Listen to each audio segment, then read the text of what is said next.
हदाहु फहुव सईदुस सदीद वमन अदल्लहु फहुवल बईदुत तरीद यअलमु मा ज़हरा व मा बतना वमा खफिया वमा अलना वस्सलातु वस्सलामु अला अशरफिल अंबिया'i खातिमिन नबिय्यीन सय्यिदिल मुरसलीन शफीइल मुज़निबीन सय्यिदिल अव्वलीन वल आखिरीन सय्यिदिना व हबीबिना नबिय्यना व करीमिना व मौलाना मुहम्मद सल्लल्लाहु अलैहि वसल्लम अब्दुहु व रसूलुहु बिल हुदा व दीनिल हक़्क़ि अरसला अम्मा बअद फ़अऊज़ु बिल्लाहि मिनश शैतानिर रजीम बिस्मिल्लाहिर रहमानिर रहीम या अय्युहल्लज़ीना आमनू अनफ़िक़ू मिम्मा रज़क़नाकुम मिन क़ब्लि अन यातिया यौमुन ला बैउन फ़ीहि वला ख़ुल्लतुन वला शफ़ाअह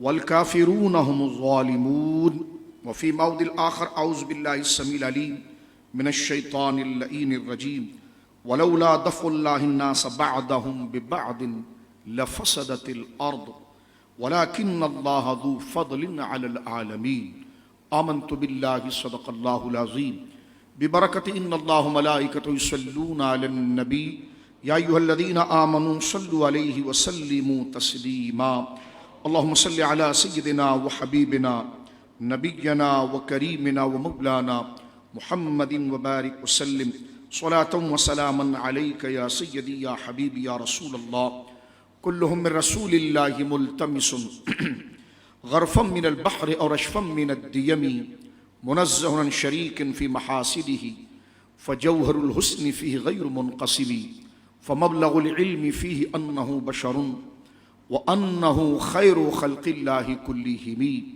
सुम्मा रिदा नबी बकरिन व अन उमरा व अन अलिय्यिन व अन उस्मान ज़िल करमी मौलाया सल्लि व सल्लिम दाइमन सरमदा अला हबीबिका खैरिल खल्क़ि कुल्लिहिमी। अल्लाह की हम्द व सना नबी मुहतरम नबी मुअज़्ज़म बाइस तख़लीक़ अर्द व समा सल्लल्लाहु अलैहि व अला आलिहि व सहबिही व बारक वसल्लम की बारगाह मुक़द्दसा में इंतहाई मोहब्बत व अक़ीदत के साथ दुर्द व सलाम पेश करने के बाद तमाम तारीफ़ अल्लाह वहदहु ला शरीक के लिए है।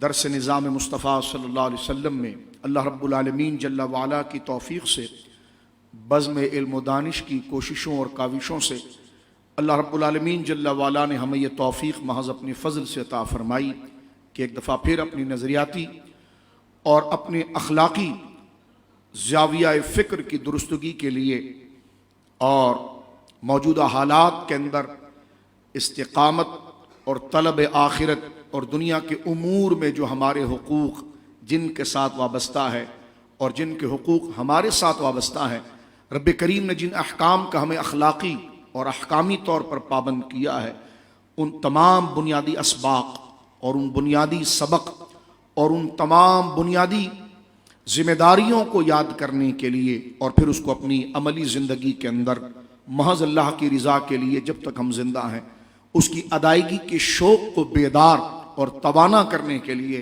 बउन्वान दर्स निज़ाम मुस्तफ़ा सल्लल्लाहु अलैहि वसल्लम में हम हाजिर खिदमत हैं।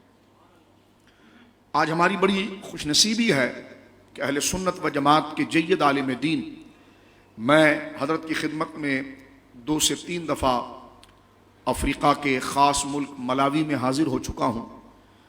हज़रत अल्लामा मौलाना मुफ्ती अब्दुर्रहमान साहब क़ादरी रज़वी दामत बरकातुहुल आलिया, आपने अपना कीमती वक्त दिया और आप तशरीफ़ लाए। आप अफ्रीका में मलावी में वहाँ की मरकज़ी जामे मस्जिद के इमाम व ख़तीब हैं और मैं ये अर्ज़ करूँ कि बड़े ज़िम्मेदार आलिम हैं, मेहनती आलिम हैं। शब व रोज़ आप वहाँ पर जहाँ नमाज पढ़ाना है, तदरीस है, तहक़ीक़ है, वहीं गिरद व नवाह के अंदर नशर इस्लाम के लिए, इस्लाम की तबलीग के लिए आप सुबह शाम कोशा रहते हैं। और मलावी के गिरद व नवाह में जो उसके देहात हैं वहाँ पर कई मदारिस आपने कायम किए, कई मसाजिद कायम की और बिला मुबालगा आपको ये शर्फ अल्लाह रब्बुल आलमीन ने अता फरमाया कि कई गैर मुस्लिमों को अल्लाह रब्बुल आलमीन जल्ला वाला की तौहीद के पैगाम से उनके सीनों को मुनव्वर किया, उन्हें बगैर किसी तहरीक और बगैर किसी सपोर्ट के तनहा आप वहाँ पर गोया के मौजूद हैं, और एक बहुत बड़ा हल्का है, बहुत मुदब्बिर हैं। वहाँ की असरी ज़बान के एतबार से, चाहे अंग्रेज़ी ज़बान हो, माशाल्लाह मुफ्ती साहब मुकम्मल उस पर अबूर रखते हैं, चाहे अरबी ज़बान हो उस पर मुकम्मल अबूर रखते हैं, और अफ्रीकन मलावी जो ज़बान है उसमें भी अबूर रखते हैं। और बिहम्दिल्लाह ताला तीनों ज़बानों में आप बड़ी फसाहत के साथ, बड़ी सलासत के साथ दुरूस देते हैं, और बड़ी मरकज़ी मस्जिद है वहाँ की कि जिसको देखने के साथ बंदे का दिल खुश हो जाता है। वहाँ के आप ज़िम्मेदार आलिम भी हैं, ख़तीब भी हैं, और इस रिश्ते के साथ समझिए कि हमारे बहुत दरीना दोस्त हैं। और पाकिस्तान के अंदर दारुल अमजदिया जिस इदारे से अहकर ने, जहाँ पर ज़ानु तलम्मुस को ख़म करने की अपने असातिज़ा की खिदमत में सादत पाई है, वहीं से हज़रत मुफ्ती साहब ने भी तालीम पाई है। अल्लाह रब्बुल आलमीन जल्ला वाला हज़रत मुफ्ती साहब को सेहत व सलामती अता फ़रमाए। बिलखुसूस दुआ फरमाइए, क्योंकि ये महज आप अल्लाह की रज़ा के लिए इतने दूर से सफ़र करके आते हैं। तो मैं आप तमाम की खिदमत में अर्ज़ करूँगा कि मुफ्ती साहब की अहलिया मोहतरमा अलील हैं बड़ी शदीद, दुआ करें अल्लाह रब्बुल आलमीन उन्हें कामिल सेहत अता फ़रमाए, और उनको मुफ्ती साहब यहाँ पर जिस इलाज के लिए लेकर आएँ, अल्लाह रब्बुल आलमीन दवाइयों को अपने फ़ज़ल से मुयस्सर फरमा दें, और हर नाहदानी से हज़रत मुफ्ती साहब क़िबला को और इनकी अहलिया मोहतरमा हमारी बहन को अल्लाह रब्बुल आलमीन जल्ला वाला महफूज फरमाए। मेरे दोस्तों बुजुर्गों, हल जज़ाउल इहसान इल्ल इहसान के तकाज़े पर, क्योंकि दर्द दिल आलिम है, फ़िक्र में रहते हैं, और हमा वक्त रात दिन आप अहले सुन्नत की फ़िक्र करते हैं, और अपने तईं अहले हक़ को जितनी रसद इल्मी फ़िक्री पहुँचानी होती है, इतनी मसरूफ़ियत के बावजूद भी हज़रत मुफ्ती साहब रहते हैं। अल्लाह रब्बुल आलमीन जल्ला वाला ऐसे दर्द रखने वाले उलमा को सलामत रखे। और सबसे बड़ी कलाम बात यह है कि इल्म हासिल कर लेना तो यकीनन शर्फ की बात है, लेकिन उसको सवाद आज़म के तर्ज में बयान करना, और वही अकाबिर का मिजाज जो दौरे सहाबा से चला आया हो उसको रखना, और किब्र नहीं करना, और अपने असलाफ से चिढ़ना नहीं, और अपनी रऊनत और अपनी अनानियत और अपने आप की शेखी बगारना जो इल्म की रौनक और बरकत को खाली कर देता है। यकीनन मुफ्ती साहब को अल्लाह ने अपने फजल से इससे महफूज रखा। आपकी अंदाज़ तशरी, बैठना उठना, लहजा अंदाज वही है जो हमारे अकाबिर का है, जो हमारे असलाफ का है, जो तर्ज है। अल्लाह रब्बुल आलमीन हमारे आने वाले तलबा साथियों को भी इल्म के साथ साथ उसकी तशरीहात, ताबीरात, अंदाज़े बयां और ईमान और अकीदे में तसल्लुक, चाहे मदारिज जिस कदर बुलंद हो जाए तो तोतली तोतली बात करके लोगों को जमा न करें, बल्कि अल्लाह के लिए लोगों को जमा करें और उनके अकीदों को पुख्ता करें। तो ये अल्लाह का फजल होता है, ज़ालिका फ़ज़लुल्लाहि यूतिही मन यशा। लोगों को जमा करने की बजाय उदउ इला सबील रब्बिका बिल हिकमति वल मौइदतिल हसना, लोगों को अल्लाह की तरफ बुलाया जाए बड़ी हिकमत और दानाई के साथ और अच्छी खूबसूरत नसीहत के साथ। अल्लाह रब्बुल आलमीन हमारे तमाम उलमाए रब्बानियीन का साया चरख़ अहले सुन्नत पर सलामत रखे। आज चंद बुजुर्गों के दर्स निज़ाम मुस्तफ़ा सल्लल्लाहु अलैहि वसल्लम के उन्वान का मकसद भी यही होता है। मुहर्रमुल हराम के 3 रोज़ा दुरूस के बाद ये हमारी पहली नशिस्त है, जिसमें आज हम कुछ अखलाकियात और दीन की बुनियादी तकाज़े और पाकिस्तान पर मौजूद जो मारूज़ी हालात हैं, इसमें मैंने और आपने किन बुनियादी हिदायत को याद रखना है, और अपने अंदर से हिर्स और लालच जो तमाम तर फितनों की जड़ है, इस जोर को कम से कम करने के लिए हमें कैसी तालीमात और अपने ज़ख़ीरा मुताला के अंदर किन बुनियादी यादों को और दस्तूर को हमने रखना है, ताकि वो बुनियादी यादें, वो बुनियादी सबक, वो बुनियादी मैसेज जो है वो हमारे लिए मशअले राह रहे, और नफ्स और बुरी ख्वाहिशात और गिरद व नवा के हिर्स व लालच का माहौल जो हमारे पाए कदम को, ईमान के कदम को जो मुतज़लज़ल करता है, और हम हवस और लालच की उस हवा के रुख में बहते चले जाते हैं, जिसकी वजह से सच बोलने से, हक बोलने से, हक के साथ खड़े रहने से हमारी ज़ुबानें गूंगी होने लगती हैं, हमारे हौसले पस्त होने लगते हैं। इन तमाम तर बुराइयों की वजह जो है वो हुब्बे जा है, लालच है और हिर्स है। इसी वजह से इंसान बर्बादी की तरफ जाता है। तो जनाब सैयद आलम सल्लल्लाहु अलैहि वसल्लम ने एक मोमिन के लिए जो रास्ता जिक्र फरमाया है, इंशाअल्लाह वो तमाम चीज़ें हम जिक्र करने की सादत पाएंगे। लेकिन उससे कबल जो है ये, क्योंकि आज की नशिस्त मैंने अर्ज़ किया कि मुहर्रमुल हराम के साथ यानी मुहर्रमुल हराम शरीफ की जो 3 रोज़ा मजलिस अल्हम्दुलिल्लाह मुनक़िद की गई थी, उसमें तीनों नशिस्तें फ़ज़ाइल सहाबा और अहले बैत के हवाले से अहले सुन्नत व जमात के ज़रूरी नज़रियात को, जो उस पर कुरान और सुन्नत के दलाइल हैं, तो अल्हम्दुलिल्लाह अपने हल्के में उन सच्चाई को जिक्र करके अपना रिश्ता रसूलुल्लाह के ताल्लुक़ से सल्लल्लाहु अलैहि वसल्लम सहाबा और अहले बैत से जोड़ने के लिए उस पर ये 3 नशिस्तें अल्हम्दुलिल्लाह जो मुहर्रमुल हराम की हुई और सहाबा इकराम की नामूस इज़्ज़त पर जो हमला हवर आने वाले वो भूखे भेड़िए, उनकी जानिब से कुरान में जो तहरीफ़ात और मानवी तहरीफ़ात करके जो सहाबा इकराम रिदवानुल्लाह अजमईन के हवाले से दरअंदाजी की जाती थी, बिहम्दिल्लाह ताला अकाबिर अहले सुन्नत की क़ुबूर मुक़द्दसा पर अल्लाह करोड़ रहमत उतारे। उन्होंने उन आयात का सही मकसद, सही पर्पस को बयान किया और उसको आगे बढ़ाने की सआदत अल्लाह रब्बुल आलमीन ने महज अपने फजल से हमें अता फरमाई। मौजूदा सूरत हाल में भी ये सारी चीज़ें चल रही हैं और पाकिस्तान को गैर मुस्तहकम करने के लिए मईशत के एतबार से और माहौल और अमन के एतबार से एक दाखिली और खारिजी बड़ी कोशिशें हो रही हैं। हम बहैसियत पाकिस्तानी, क्योंकि ये अल्लाह रब्बुल आलमीन का इनाम है, पाकिस्तान का वजूद अल्लाह की नेमतों में से एक अजीम नेमत है। माना कि इसमें जिस मकसद खैर के लिए इसे हासिल किया गया, 2 कौमी नजरिया, और 2 कौमी नजरिए का यह मतलब नहीं था कि अक़लियतों को या जो मुसलमानों के मुकाबलों पर है उनका खात्मा किया जाए। ये फिक्र तो उस अखंड भारत की थी। पाकिस्तान तो बना ऐसा था कि जो इस पैगाम को कबूल करेगा और बहसियत शहरी और वतनी के, सिटीजन के, जो इसके निज़ाम और इसके दस्तूर को कबूल करेगा, तो फिर आईन पाकिस्तान जो कुरान और सुन्नत से माखूज है, ये मुकम्मल जमानत देती है इस बात पर कि जो हक अहले ईमान और मुसलमान का है वही हक गैर मुस्लिमों का भी है। उनके अमन के हवाले से, उनके सुकून के हवाले से, उनके करार के हवाले से, उनके रहन सहन के हवाले से बहैसियत शहरी होने के हम बराबर हैं। जनाब रसूलुल्लाह सल्लल्लाहु अलैहि वसल्लम ने अपनी हयात करीमा के अंदर भी इस चीज़ को जिक्र फरमाया।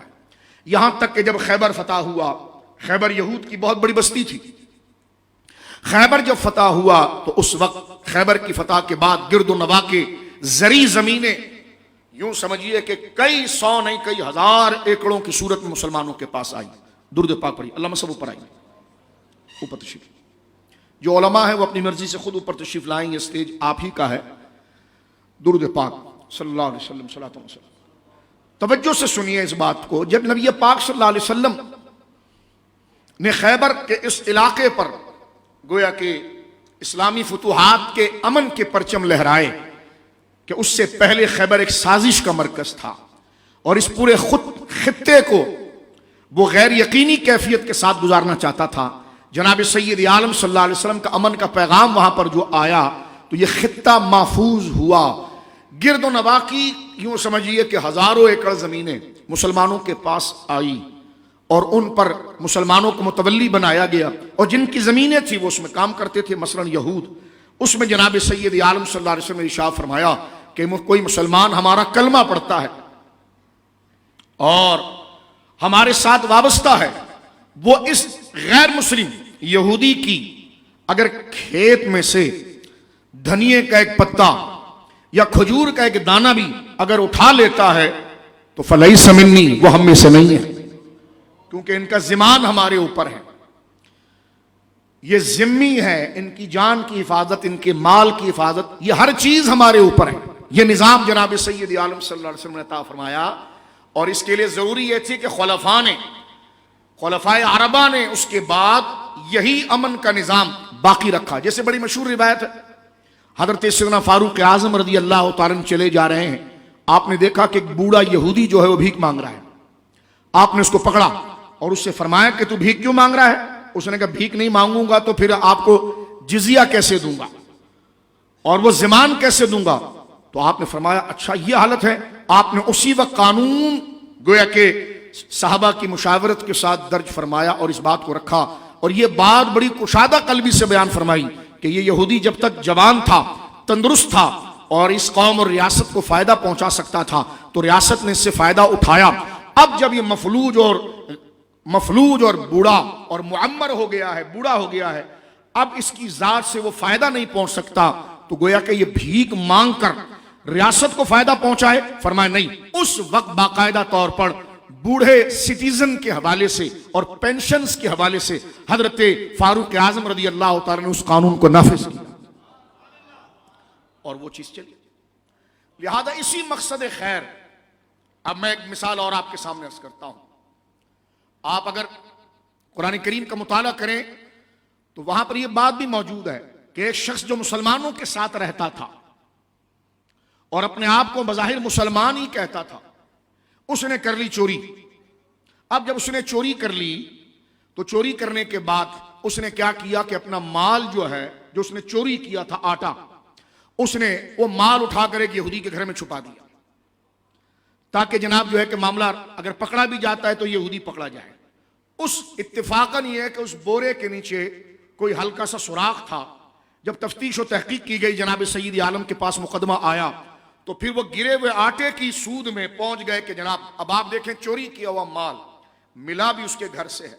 हुजूर अलैहिस्सलाम ने उसको तलब किया तो उसने कहा कि नहीं, मैंने ये चोरी नहीं की है, मुझे नहीं पता, या फिर कि मेरे घर में किसने रखा। और यह कि चंद लोगों ने देखा था कि यह बंदा जो खुद को मुसलमान कहता है, इसने ये माल उठाकर, ये आटा उठाकर वहां रखा है। हुजूर सईद आलम ने गवाहों की मौजूदगी के अंदर फैसला उस कलमा पढ़ने वाले के खिलाफ दिया और उस यहूदी को बरी करार दिया और उसको छोड़ दिया।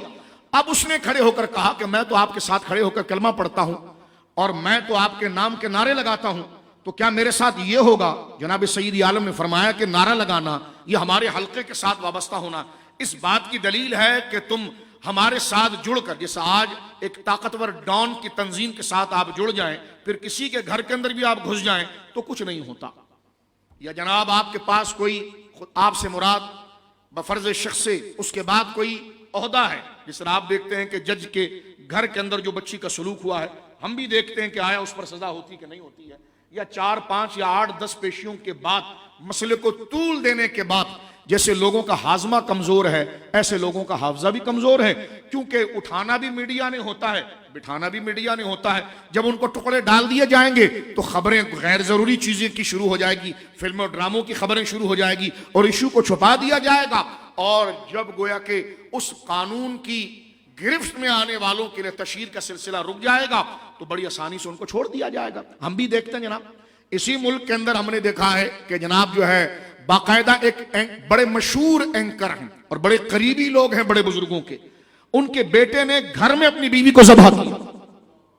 ये चला है ना, अभी नाम लेना कोई जरूरी तो नहीं, अभी चला है चंद दिन पहले, और उस खातून को बुलाया, ज़बह किया। मैं पूछता हूं इस पर अमेरिका कितना चीखा, इस पर बरतानिया कितना चीखा, इस पर दिगर यहूदी ममालिक कितने चीखे, इस पर मीडिया ने कितने दिन मातम किया, क्योंकि वो सेकुलर आदमी था, उनके अपने मिजाज का था। खुदा न खास्ता ये जिहालत का काम किसी दाढ़ी वाले से हो जाता, मुफ्ती साहब, किसी मजहबी बंदे से होता, तो मैं कहता हूं कि हमारे जो प्रोफेशनल चैनल हैं और उनके जो ब्लैकमेलिंग करने वाले अखबार हैं और रिपोर्टर हैं, कोई 1-2 साल तक तो मजहब के खिलाफ और इस्लाम के खिलाफ ढंडोरा पीटने में और मातम करने में इससे कम तो वो आसरा नहीं कर। लेकिन ये हुआ, मारा गया, तेजाब फेंक दिया गया। ऐसे कई मामलात सेकुलर सोसाइटी के रोजाना हमारे सामने आते हैं, उनके मामलात सामने आते हैं। इसको छोड़िए, जब बाहर ममालिक के अंदर जब मस्जिद में घुसकर गोलियों की बौछार में मजलूम बेकसूर लोगों को भून दिया जाए तो वो शख्स इसलिए छोड़ दिया जाता है कि वो जहनी पागल था, जहनी तवाजुन ऐसा था, और सारा मगरिब उसके इस उज़्र को कबूल कर लेता है। लेकिन अगर ऐसा शख्स जो पाकिस्तान के अंदर जिहालत पर, मजहबी जज्बे से नहीं, अपनी जिहालत, वो मजहब से दूर था, वो दीन से दूर था, अगर वो दीन के करीब होता तो ऐसी लाकानूनियत, घिनौनी हरकत नहीं करता। और मैं मगरिब से ये कहना चाहता हूं और लिबरल सोसाइटी से कहना चाहता हूं कि अगर उलमा की सरपरस्ती और मजहबी तबका जो जनाब रसूलुल्लाह के दीन को रिप्रेजेंट करता है, अल्लाह के अहकाम को रिप्रेजेंट करता है, अगर ये मिजाज होता तो आज ये आग कराची में भी लगी होती, लाहौर में भी लगी होती, हर जगह लगी होती। लेकिन बता दिया गया कि जिसने अपनी जहालत से ये काम किया है, सारी मजहबी सोसाइटी खड़े होकर कह रही है कि गवाहों की मौजूदगी में गैर जानिबदार होकर तहकीक की जाए, चाहे वो कलमा पढ़ने वाले पर बात आए या गैर कलमा पढ़ने वाले पर बात आए। जिसने जिसकी अमलाक को जलाया है, नुकसान दिया है, उसको करार वाकई सजा दी जाए। इसके अलावा और हम क्या कहें, हम क्या कहें। वजीर आला पंजाब की तरह डैश रोना तो हम नहीं कर सकते कि वो किसी और को सुनाना चाह रहा है। जब आपके पास इख्तिदार है तो आप कीजिए, मीडिया पर क्या शोर मचा रहे हैं और वो क्या हरकत कर रहे हैं। तो मैं अर्ज कर रहा हूं कि अगर किसी ने हरकत की भी है तो वो मजहब से दूर था, दीन से दूर था।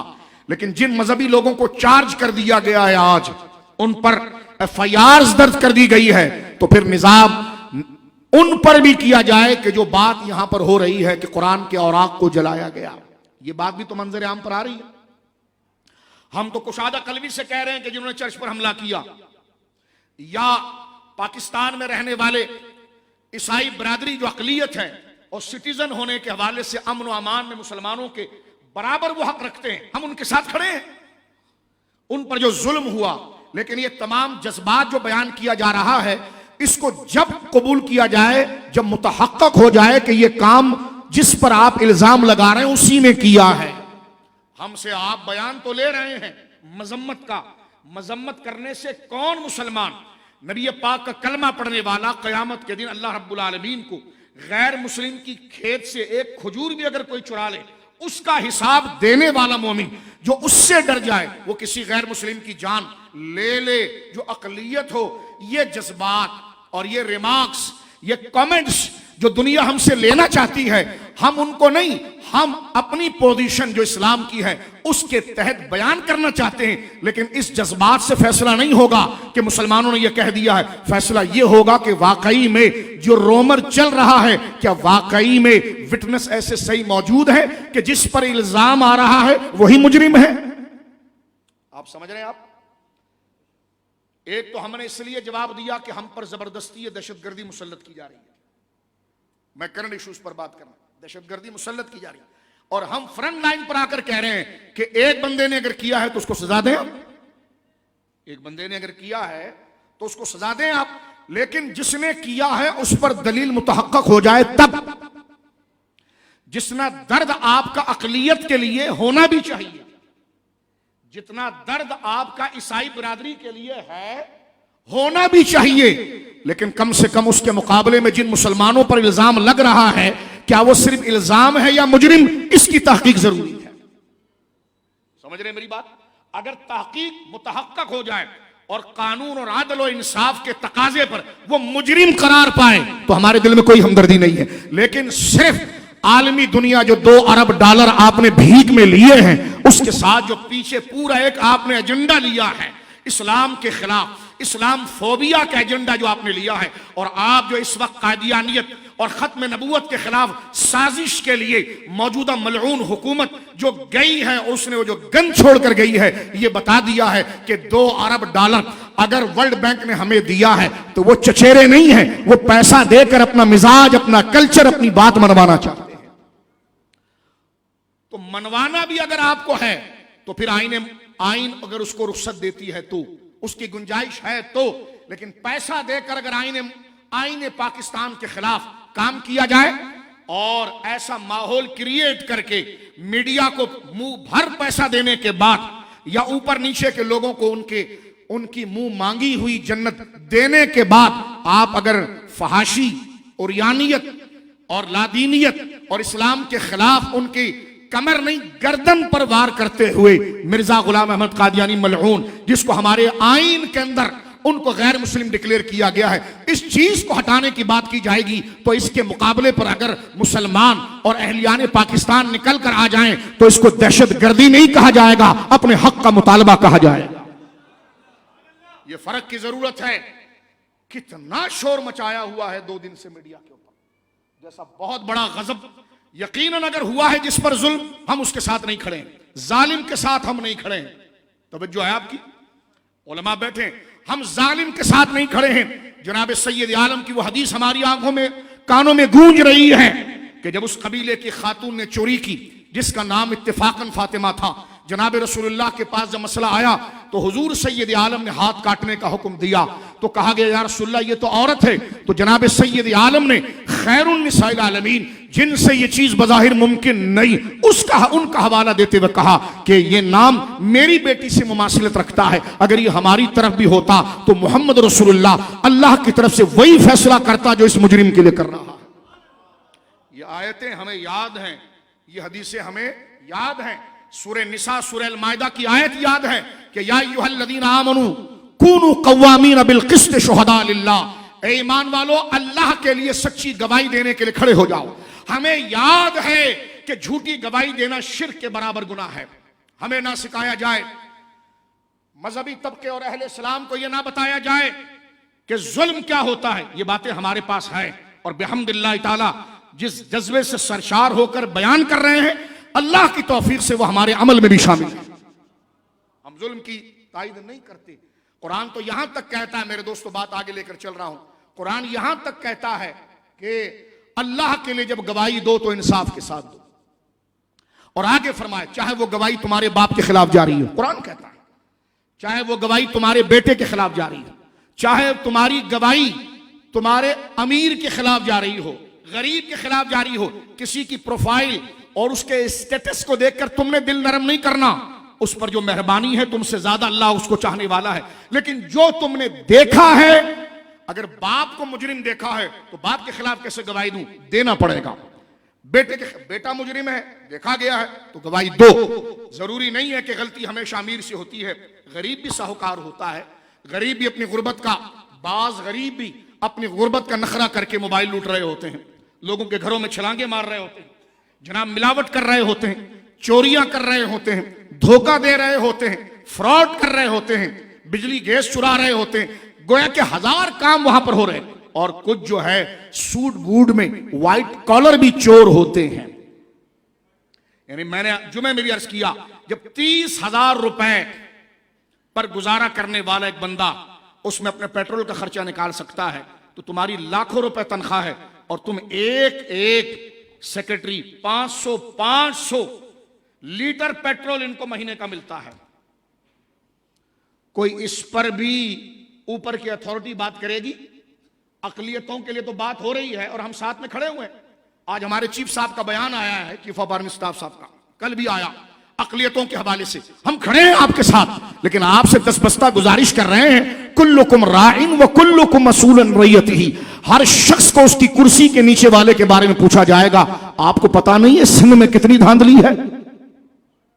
आपको पता नहीं है पंजाब में कितनी धांधली है? आपको किसी ने बताया? हुजूर हम 10 बस्ता आपको बताते हैं। 900 गाड़ियां इस कर्ज के माहौल में किनको दी गई है? 5,000 लीटर पेट्रोल किनको दिया गया है? जजों को ऐसा प्रोटोकॉल दिया गया है जैसे उनको कोई मार देगा। मैंने कहा मारा गवा जाता है, आप तो सिस्टम के लोग हैं, आपको प्रोटोकॉल की क्या जरूरत है? प्रोटोकॉल देना है तो गवाह को दें जो घर से लेकर वहां तक आ सके। लाखों रुपए की मराद दी जा रही है। हुजूर चीफ साहब, हम आपसे पूछना चाहते हैं, अकलियत ही रह गए हैं? मुल्क इसलिए बनाया था, अगर अकलियतों को सब कुछ मिलना था तो फिर भारत ही ठीक होता कि वहां अकलियत होकर हम कुछ तो हुकूक उठा लेते। यहां आने के बाद अकलियत को सब मिल गया और अक्सरियत को कुछ नहीं मिला। उनको मिलना चाहिए, जिसका वो हक रखते हैं उन पर जुल्म हो तो उनकी दाद रसी करनी चाहिए। लेकिन इसका यह मतलब नहीं कि उनकी दाद रसी उनको अजर के लिए फंदा मुसलमानों के गले में फिट कर देना चाहिए। बात समझ में आ रही है? छोटा हो या बड़ा, अकलियत अकलियत अकलियत अकलियत। मैंने कहा जानिबदारी क्यों कर रहे हैं आप? क्या ये बात नहीं आई है कि हुजूर सैयद आलम की तौहीन की गई? माअज़ल्लाह। इस बात की तहकीक हम तवाज़ुन से बात करना चाहते हैं। अगर किसी ने ये प्रोपेगेंडा किया है कि कुरान मजीद फुरकान हमीद को, या किसी को यह कहा कि अगर तू हमारे खिलाफ जाएगा तो हम तुझ पर तौहीन अदालत का, तौहीन रिसालत का केस बनाएंगे, उस मरदूद चाहे वो कलमा पढ़ता हो मलऊन, हम उसकी मजम्मत करते हैं। लेकिन अगर एक बंदे ने, आज कहा जाता नहीं आज अब लिबरलों की जुबान आप देखें, नहीं जनाब, इस मुल्क में तो जिसे चाहे कुरान का बेअदब बना दें, जिसे चाहे रसूलुल्लाह का बेअदब बना दें। तो जो आपकी, यानी अगर एक बंदे ने जहालत में यह काम किया हो, एक बंदे ने जहालत में यह काम किया हो, तो जहां वाकयतन खुदा ना करे ऐसा वाकया हो गया हो और गवाह खड़े हो, उनको इस रिमार्क्स पर खत्म कर दिया जाएगा। तो ये माहौल में तनाव, एहसास महरूमी आप पैदा कर रहे हैं।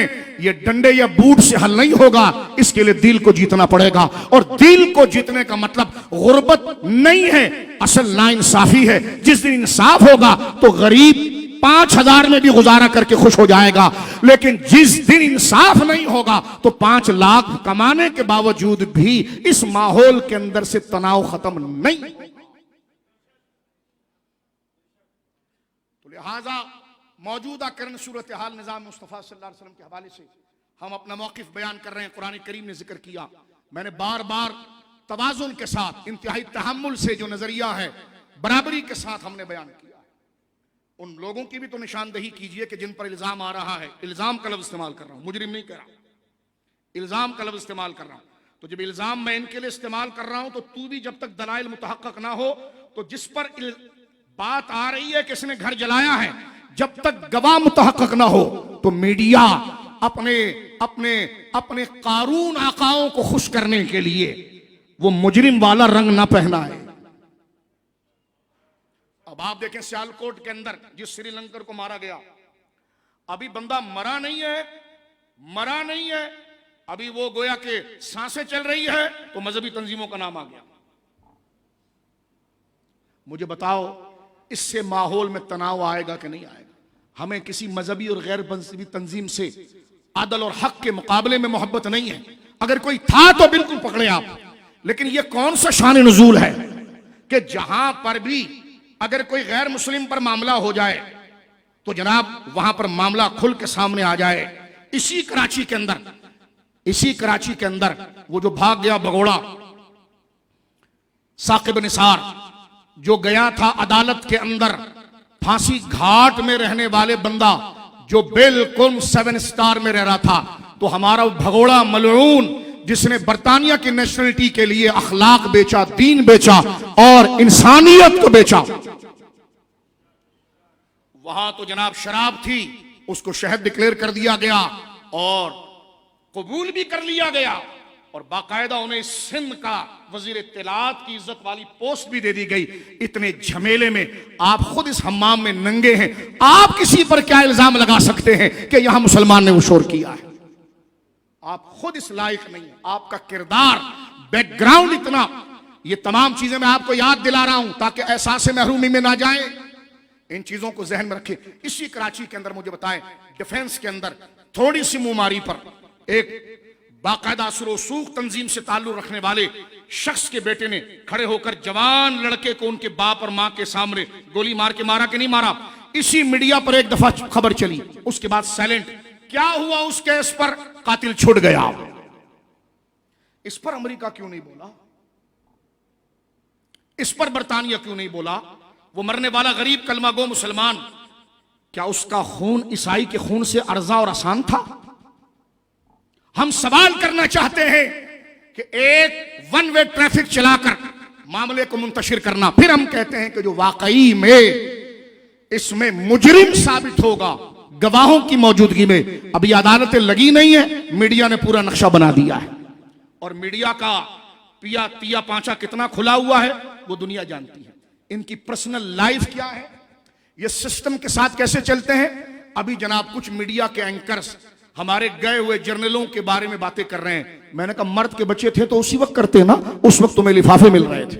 हमें क्या पता जर्नल साहब ने क्या किया क्या नहीं किया, हमें तो कोई दस्तरस नहीं है। लेकिन अब जो तुम ब्लॉग बना रहे हो, इमरान खान के खिलाफ बना रहे हो, किसी के खिलाफ बना रहे हो, इसलिए कि तुम अब दूसरे सिस्टम में आ चुके हो। क्योंकि पहले ऊपर की बारगाह उस पर आशिक थी तो उसकी काली भी हूर का मकाम रखती थी। आज हमें कहते हैं इमरान के खिलाफ बोलिए, हमने कहा मुझे क्या पता, कल तुम्हारी दोस्ती हो जाए तो हमें चार्ज कर दो। हम कहते हैं इंसाफ की बात करो और उलमा के मुंह में अपनी जबान न रखो। तुम्हें लोग अभी मिले नहीं है, जबान न रखो कि इसके खिलाफ बोलो या उसके खिलाफ बोलो। हम जब बोलेंगे जब अखलाक और शरीयत तकाजा करेगी, जब बोलेंगे। हमें क्या पता आपका लाडला था, आज वो लाडला नहीं रहा, तो आप जाने। हम बात कर रहे हैं इंसाफ की। जो शरई गलतियां हैं, इमरान खान की हो या नवाज शरीफ की हो, शहबाज शरीफ की हो या जरदारी की हो, उसको शरई और आइन और कानून के तनाजुर में देखकर उलमा बात करेंगे। हम मुल्ला फजुल नहीं हैं कि जो सिस्टम में रहकर आंख को बंद कर दे। ऐसे मनसब पर लानत भेजते हैं जहां पर बंदे की जुबान हक बोलने से गंग हो जाए, तन्हा रहना ही उसके लिए काफी है।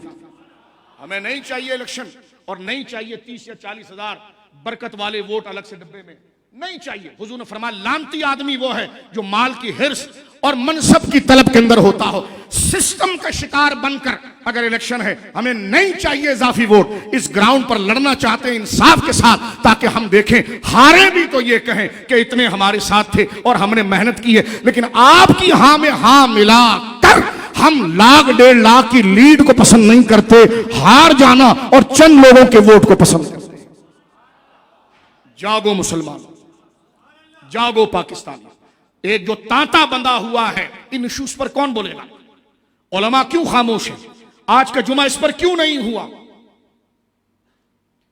ये जो बेजाब्तगी पूरे मीडिया के ऊपर इस्लाम के खिलाफ चल रही है, उस पर क्यों चंद उलमा, जिसमें एक जोरदार बयान मुफ्ती आजम पाकिस्तान मुफ्ती मुनीबुर रहमान साहब का आया, जहां इसमें इस अमल की मजम्मत की गई, वहीं हुजूर की तौहीन और कुरान की तौहीन वाले को भी करार वाकई सजा की तरफ मुतालबा किया गया। तवज्जो है, हम ताहिर अशरफी नहीं हैं कि हर एक की चारपाई पर साबित आ जाएं। हम गुनाहगार बंदे हैं, मरने पर यकीन रखते हैं, कब्र से डरते हैं। लिहाजा मेरे दोस्तों, उसको तो बड़ा दर्द बना हुआ है। हाल में क्या हुआ, मैं आपको एक तवज्जो बताऊं मुफ्ती साहब, और ये आज हम खुल के आपसे बात करेंगे नज़्म पाकिस्तान के लिए। चीफ साहब किबला को हम दुआ देते हैं कि वो आए हैं, अल्लाह उनके लिए ज़राए मुसख्खर करें। हमें ये खबर जनरल हाफिज सैयद आसिम साहब की ये पता चली कि उन्होंने कई लाख एकड़ जमीनें एग्रीकल्चर के लिए ली है। तो हम तो रात को भी दुआ करते हैं, इस मुल्क का सबसे बड़ा असासा ही एग्रीकल्चर निजाम है, जहां सऊदीया, दुबई, कतर उस बंजर इलाकों में गंदुम उगा रहा है और कराची से लेकर खैबर तक दबाकर हाउसिंग सोसाइटियां बन रही है। पूरा पंजाब मुफ्ती साहब जरी जमीनें, जिसकी मट्टी उठाकर अगर आप रेत में रख दें तो वो रेत सोना उगलने लग जाए, उस जमीनों को पामाल करके हाउसिंग सोसाइटियों का निजाम चल रहा है। आटे का बहरान, आज आप देखिए, आप पढ़िए इस चीज को, ये कितनी बड़ी धोखेबाजी। आज एग्रीकल्चर पर पाकिस्तान खड़ा हो जाए, उसी तरह किसान के साथ ताउन किया जाए नज्म के साथ। और सिंध और पंजाब के वडेरे जो आटों को गायब करते हैं, कौन नहीं जानता? जब मैं और आप जानते हैं तो ये सारा दिन बैठ कर सिगरेट पीते रहते हैं दफ्तर में, इनको इतला नहीं आती। इनको ये इतला है कि मैं क्या तकरीर कर रहा हूं। पाकिस्तान, पाकिस्तान, पाकिस्तान का मतलब क्या?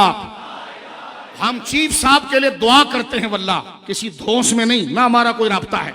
मुल्क हमारा है, इदारे हमारे हैं, हम इदारे के साथ हैं, हमारी इज्जतें साजी हैं, खुदा ना करे हमारा नुकसान एक है। लेकिन ये जो उन्होंने ये जो काम किया, हम ये कहना चाहते हैं कि हमारी दुआएं आपके साथ हैं, और हम कहते हैं कि आपने वाकई में इस मुल्क को पांव पर खड़ा करने के लिए जो कई लाख एकड़ जमीन एग्रीकल्चर की ली है, मेरा रब आपके लिए दरवाजे कुशादा कर दे। मेरा रब इस मुल्क को आफतों से बचा ले। और ये हमारे हुक्मरानों ने बाहर जाकर जो हमारे पासपोर्टों को बदनाम किया, और मुफ्ती साहब वहां पर है, पूछिए अफ्रीका का मलावी कैसा इलाका है, लेकिन वहां पर भी बंदे को निगाहें झुककर बात करनी पड़ती है। यानी ये हमारे वहां बात है, किस तरह लोग जाते हैं, किस तरह वो आते हैं, किस तरह इमिग्रेशन क्लियर करता है, कितने ले दे के बंदा जाता है, कितने ले दे कर आता है। एक्सपोर्ट अगर हो रहा है तो क्या माल जा रहा है, कोई चेकिंग नहीं, खिला दीजिए आप।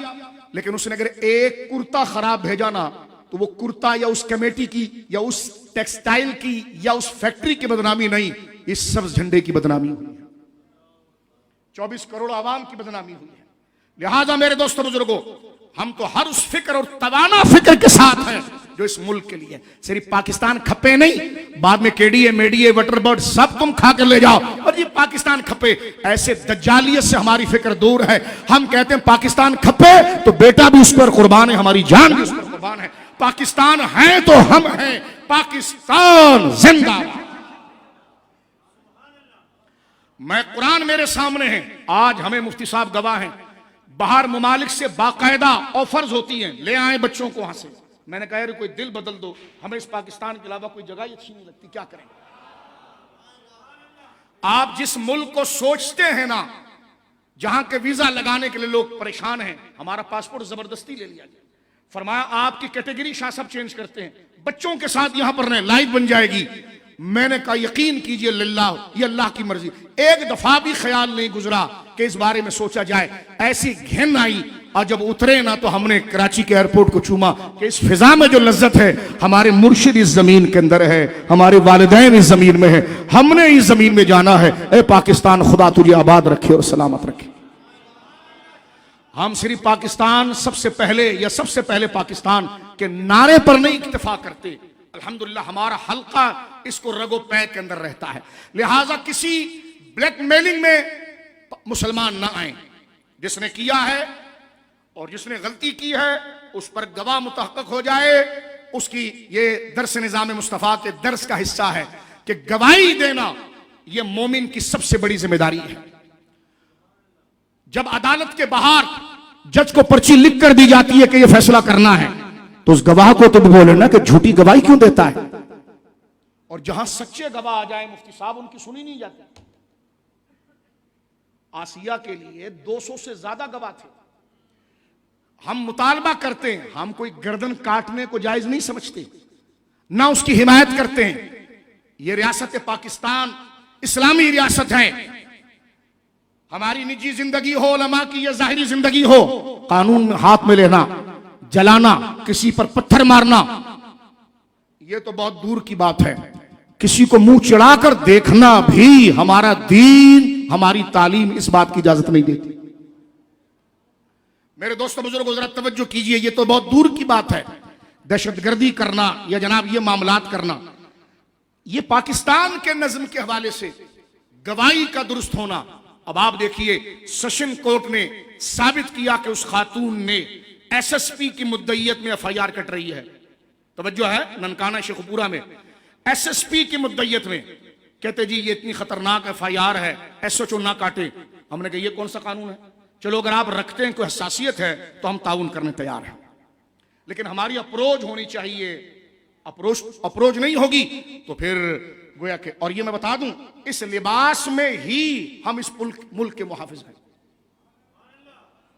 हमारे सामने हजरत मेजर अजीज भट्टी जैसे लोग मौजूद हैं। हम उस इलाकों में जाकर फातिहा पढ़ते हैं जिनकी कब्रें आज भी जिंदा है। जो मैंने आपके सामने कई दफा उस जवान का जिक्र किया 1965 का, कि दरिया रावी के ब्रिज को गिराने पर आज भी उसका खून उसी तरह तैयार है। उस नवाब नामी, आज भी यूट्यूब पर उसको सर्च कीजिए, नारोवाल में उनकी कब्र मौजूद है। तो मैं ये कहना चाहता हूं कि ये नहीं, लिबासों का फर्ज होता है, लेकिन नीयतों के साथ बंदा अपने इदारों और अपने मुल्क पर वो पहरा दे, ना अपनी जात से इस मुल्क के कोई इंतशार की तरफ लाए, ना अपनी जुबान की तरफ से लाए। ये नहीं है कि जनाब कोई अप्रोच नहीं, हमने कभी पसंद नहीं किया इस मुल्क को छोड़ना, लेकिन हम पूछना चाहते हैं जो दोहरी शहरियत वाले हैं, गायब हो जाते हैं, चले जाते हैं, उनको कैसे रवा रखा जाता है। और ये नहीं है मुफ्ती साहब कि हुब्बुल वतनी लोगों की गोया को तायद नहीं। मैं ऐसे बुजुर्गों को जानता हूं, नाम नहीं लेता, बरतानिया में वो 1960 से काम कर रहे हैं। कितने?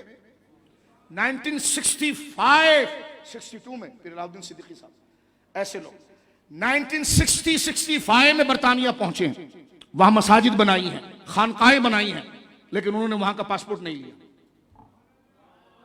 तो जो आप वीजों पर सफर किया, किस पर सफर किया? तो कुछ दिल ऐसे भी होते हैं जिनके नाम लेवा हम हैं। इस पासपोर्ट की इज्जत है, हमारी इज्जत है। हुक्मरान जलील हरीस लालची हैं, वो तो सब बेचने के लिए तैयार हैं अपनी इज्जत, लेकिन ये कौम जो गुर्बत में है ना, ये सोती भी तो कहती है अल्लाह पाकिस्तान को सलामत रख, उठती भी है तो ये माएं दुआएं करती है। तो लिहाजा तर्जुमानी उन दज्जालों की ना की जाए। चीफ साहब, हम आपसे अर्ज करते हैं, तर्जुमानी के लिए उन दज्जालों को ना लिया जाए, उनको लिया जाए जो रात के अंधेरे में भी आपके लिए और इस कौम के लिए और इस मिल्लत के लिए दुआ गो है। मिशन में ऐसे वफादार लोग होने चाहिए। अब आप देखिए, सेशन कोर्ट ने कहा कि जनाब जो गुस्ताखी रसूल सल्लल्लाहु अलैहि वसल्लम का केस बनेगा, ये तबादला कर रहे हैं। आज हम दर्स इस अंदाज में आपकी खिदमत में अर्ज कर रहे हैं ताकि चंद करनी इशूज आपके सामने हम जिक्र करें। पूछा गया जनाब जो है कि एसएसपी की मुद्दईयत में एफआईआर कटेगी, कट गई जनाब, कटी ना। 200 नेट पर मौजूद है ना सारा फैसला। 200 के करीब गवाह मौजूद हैं जिन्होंने ये करते हुए देखा, और ये होते हुए सारी अपनी आंखों से उन्होंने इन चीजों का मुशाहिदा किया, इन चीजों को देखा, इन चीजों का नजारा किया। लेकिन फिर हाई कोर्ट में पहुंचते हैं तो हाई कोर्ट भी जनाब जो है कि उस सजा को बरकरार रखती है। हाई कोर्ट भी उस सजा को बरकरार रखती है। सुप्रीम कोर्ट को ऐसा जज्बा जागता है कि गवाही सुने बगैर फैसला हो जाता है, और हजरत साहब फैसला देने से पहले दाता साहब की कब्र पर भी जाते हैं और 3-4 मज़ारों पर भी जाते हैं ताकि बताना चाहते हैं। लेकिन मैंने कहा, कुरान ने जो जिक्र कर दिया है ना, ये जो मैंने आयत आपके सामने पढ़ी है जिसमें अल्लाह रब्बुल आलमीन जल्ला व अला ने जिक्र किया है और फरमाया है, अल्लाह रब्बुल आलमीन जल्ला व अला का ये इरशाद, और इसमें हर उस शख्स के लिए कि अल्लाह फरमाता है कि यौमुन ला बैउन फीह वला खुल्लतुन वला शफाआ, उस दिन सिस्टम नहीं देखा जाएगा कि तुम किस सिस्टम के साथ चल रहे थे, किस इदारे के साथ चल रहे थे, और तुम्हारी तिजारत और तुम्हारी खुल्ला, तुम्हारी यारियां, कि तुम्हारे साथ बैरून मुल्क की कौन सी ताकतें थी, कौन तुम्हारा सिफारिशी है। फरमावल काफिरून हुमुज़ ज़ालिमून, ये जुल्म करने वाले काफिर जो है ये जुल्म में रहेंगे, और उस दिन कोई सिफारिश, कोई ताल्लुक कबूल नहीं किया जाएगा। ये कुरान का हुक्म, उधर बुलाया जाएगा, एक एक से पूछा जाएगा, यहां तक कि हुजूर जल वगैरह हैं, सरकार बैठे हुए हैं सल्लल्लाहु अलैहि वसल्लम।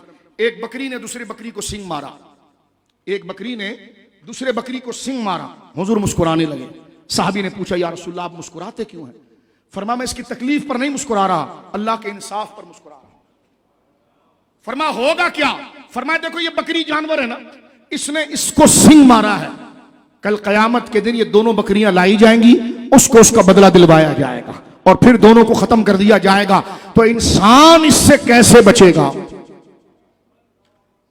इंसान इससे कैसे बचेगा? जनाब रसूलुल्लाह की शफाअत से मुझे और आपको उम्मीद है और हक है, इस्लाम से साबित है।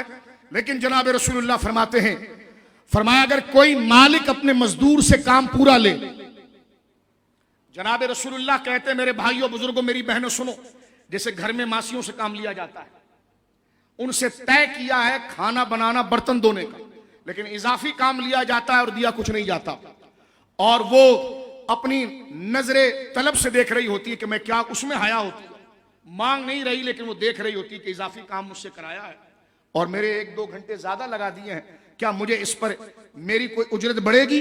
रसूल करीम फरमाते हैं सल्लल्लाहु अलैहि वसल्लम, जिनका हम मिलाद करते हैं और करना चाहिए, जिन पर ईमान और मोहब्बत को हम दीन समझते हैं और यकीनन वो हक है और वो दीन है, जिनकी शफाअत के बगैर और जिनके हां किए बगैर रब हां नहीं करेगा, बोलो सुभान अल्लाह, मानेगा उनकी बात खुदा हश्र में नसीर। क्या जुमला है देखिए आप, मानेगा उनकी बात खुदा हश्र में नसीर, बिन मुस्तफा के खुदा को मनाया ना जाएगा। मानेगा उनकी बात, जरा दिल से कहें, मानेगा उनकी बात खुदा हश्र में नसीर, बिन मुस्तफा के खुदा को मनाया ना जाएगा। ये दर्जा है जनाब रसूल करीम सल्लल्लाहु अलैहि वसल्लम की जात का, जो अल्लाह ने महज अपने फजल से उन्हें अता फरमाया।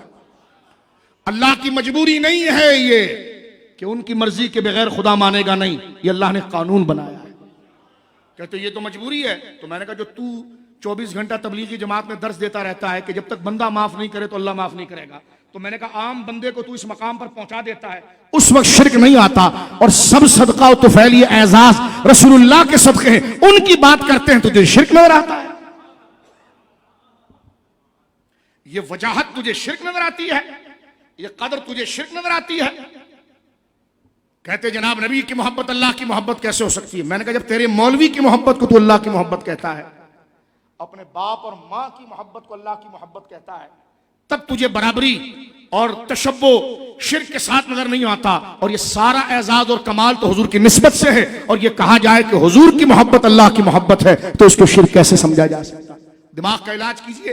अब आप गौर करें मेरे दोस्तों बुजुर्गों, जो बात मैं आपकी खिदमत में इस तसलसल के साथ जिक्र कर रहा हूं कि जो मौजूदा हालात के अंदर जनाब रसूल करीम ने फरमाई, अब ये सारी चीजें जो बात की गई हैं, यानी हुजूर की जात अथॉरिटी है। हमने मुहर्रम के दर्स में आपके सामने बात जिक्र की थी और सूरह आल इमरान की आयत नंबर 31 से कि कुल इन कुंतुम तुहिब्बूनल्लाह फत्तबिऊनी युहिब्बुकुमुल्लाह, जो ये दावा करता है, जो चाहता है कि वह अल्लाह से मोहब्बत करे तो वो हमारे महबूब से मोहब्बत कर ले, उसे कहने की जरूरत नहीं होगी, खुदा खुद उससे मोहब्बत करने लग जाए। वो मुस्तफा का हो जाए, खुदा खुद उसका हो जाएगा। तुम खुदा के बनने जा रहे हो, खुदा का बनता वो है जो बनता मुस्तफा का, बिन उनके वास्ते के खुदा कुछ अता करे। हाशा, गलत गलत ये हवस बेबसर की है। अब सुनिए मेरे दोस्तों, तख्त अदालत पर मैं और आप खड़े हैं। रसूल करीम ने फरमाया अगर किसी अमीर, किसी मालिक ने अपने मजदूर को, किसी मालिक ने अपने मजदूर से काम ज्यादा लिया, काम ज्यादा लिया और उसको उजरत पूरी नहीं दी, हुजूर फरमाते कयामत के दिन अल्लाह के सामने उस मजलूम के साथ मैं खड़े होकर तुम्हारा मुकाबला करूंगा। अल्लाह, यह है इस्लाम। यह नाफिज हो सकता है हजरत? जिनके हाथ में कलमदान है उनकी आप जरा चाबी टाइट कर दीजिए, ये नाफिज हो सकता है? उनको कहो हमारा काम कर ना कर लेकिन लोगों का काम कर, ये नाफिज हो सकता है? ये नाफिज हो सकता है। और जो नाफिज करा सकता है वो ना कराए तो ये नहीं कि पीर साहब सिर्फ बात की फातिहा से बख्शे जाएंगे, पीर साहब को 1 लाख मुरीदों का हिसाब देना भी पड़ेगा। कब वो तो उससे पूछिए का तू रिप्रेजेंट करता था इमाम को मुख्तदियों के बारे में, पीर साहब को कब्र में तो उतार दिया है, लेकिन पीर अगर मुरीदों को सही डिलीवर ना कर सका, डिलीवर किया लेकिन उसमें उसने अपने चहीतों के लिए और रखा, दूर वालों के लिए और रखा, तो ये नहीं है कि पीर होने से बंदा बख्शा जाए। ये जिम्मेदारी यह है कि बख्शा जब जाएगा जब हुजूर के फैसले पर होगा कि अगर मेरी भी बेटी होती तो मैं वही फैसला करता जो इस लड़की के बारे में कर रहा हूं। ये ग्रोहबंदी के लिए नहीं होता है कि पीर करे जाओ बाप दादा के नाम पर, फिर वो इस्लामाबाद में 4 लाख वोट बेच दो और पीर साहब नई गाड़ी लेकर आ गए। 50 एकड़ जमीन थी, अब 500 एकड़ जमीन हजरत की हो गई है। मैंने कहा इन सारी जमीनों का हिसाब तू अल्लाह को तो देगा, लेकिन ये जो गुंबदों में आराम कर रहे हैं ना, जिनकी वजह से तेरा एतबार है, पहले तुझे उनके सामने लाया जाएगा। और तेरी हिम्मत होगी कि अपने बुजुर्गों से आंखें मिला सके और सबके सामने जलील करके फिर रसूलुल्लाह के सामने लाया जाएगा। अलियाज़ु बिल्लाह। अल्लाह उस शर्मिंदगी से पहले हमें बरकत और इताअत का जज्बा दे और खातिमा बिल खैर दे और हिर्स और लालच से हमारी तबीयतों को पाक करे। कुरान ने क्या कहा? चाहे वो गवाही तुम्हारे बाप के खिलाफ जारी हो, चाहे वो गवाही तुम्हारे बेटे के खिलाफ जारी हो। समझ रहे हैं आप? अब हम उसी कानून के तकाजे में कह रहे हैं, अगर गवाही मुसलमान के खिलाफ गई है चार्ज कर दें उसको, और गवाही बहैसियत सिटीजन के उस ईसाई के खिलाफ की है तो वो जो $1 अरब हराम के खाए हैं ना, कुछ बख्शवाने के लिए फैसला फिर उसके खिलाफ भी करना, क्योंकि कौम को तो कुछ भी नहीं मिला। मुबारक को 25 रुपए पेट्रोल और बढ़ गए हैं और उधर मुफ्त पेट्रोल मिल रहा है उनको। उधर क्या मिल रहा है जी? बोलिए क्या मिल रहा है? कहते हैं शाह साहब आप सियासत करना चाहते हैं। मैंने कहा इस गंदगी से अल्लाह की पनाह है। इसी तरह बोलना चाहते हैं ताकि हमें खुद शर्म आए कि बोला ये तो खुद अमल कर। या अय्युहल्लज़ीना आमनू लिमा तक़ूलूना मा ला तफ़अलून, ईमान वालों वो क्यों कहते हो जो तुम करते नहीं। लिहाजा मेरे दोस्तों बुजुर्गों, गवाहियों के निजाम पर हर मुसलमान कलमा गो गुंबद खजरा के मकीन से अपने ईमान को वाबस्ता रखने वाला सुन ले, जनाब सैयद आलम ने जो सजा बताई है ना, अल्लाह अकबर मेरे बड़े भाइयों बुजुर्गों। एक तो ये जो मजलूम के लिए हुजूर ने जिक्र किया, दूसरा जनाब रसूलुल्लाह ने जो सजा बताई है झूठी गवाही देने वाले। अब जनाब वहां तो खड़े हुए झूठे गवाह, पेशकार से सेटिंग बनाइए, आप चैम्बर में मुलाकात कीजिए। मैंने कहा ये सब रह जाएगा, ये जो आपने बच्ची पर जुल्म किया है ना, बाकायदा मुफ्ती साहब खबर जो चल रही है, अकॉर्डिंग टू खबर, वो न्यूज के जो मैं बात आपके सामने कर रहा हूं, आज की खबर है चैनलों के ऊपर कि वो जज साहब की बीवी इतनी दीवानी थी और इतनी जहनी मरीज थी कि वो अपनी मजदूरा के सर पकड़, जो लड़की काम करती थी बच्ची, उसके सर को पकड़कर दीवारों से मारती थी। मैंने कहा जज साहब कभी आपने गौर किया इतना कमाने के बावजूद भी सुकून क्यों नहीं? और एक एक हफ्ते जो खबर चल रही है, तो नहीं मौलाना साहब ये साबित तो नहीं हुआ है। मैंने कहा बच्चू तो उधर गोजरा में साबित हुआ है। गोजरा में क्या साबित हो गया है? खबरों पर तो तुम भी चल रहे हो ना, तो ये भी तो खबरें हैं। जज साहब थे वो, कहते सब ऐसे नहीं होते। तो मैंने कहा यही मैं कह रहा था, सब ऐसे नहीं होते। यहां सब ऐसे होते हैं, वहां जज सब ऐसे नहीं होते।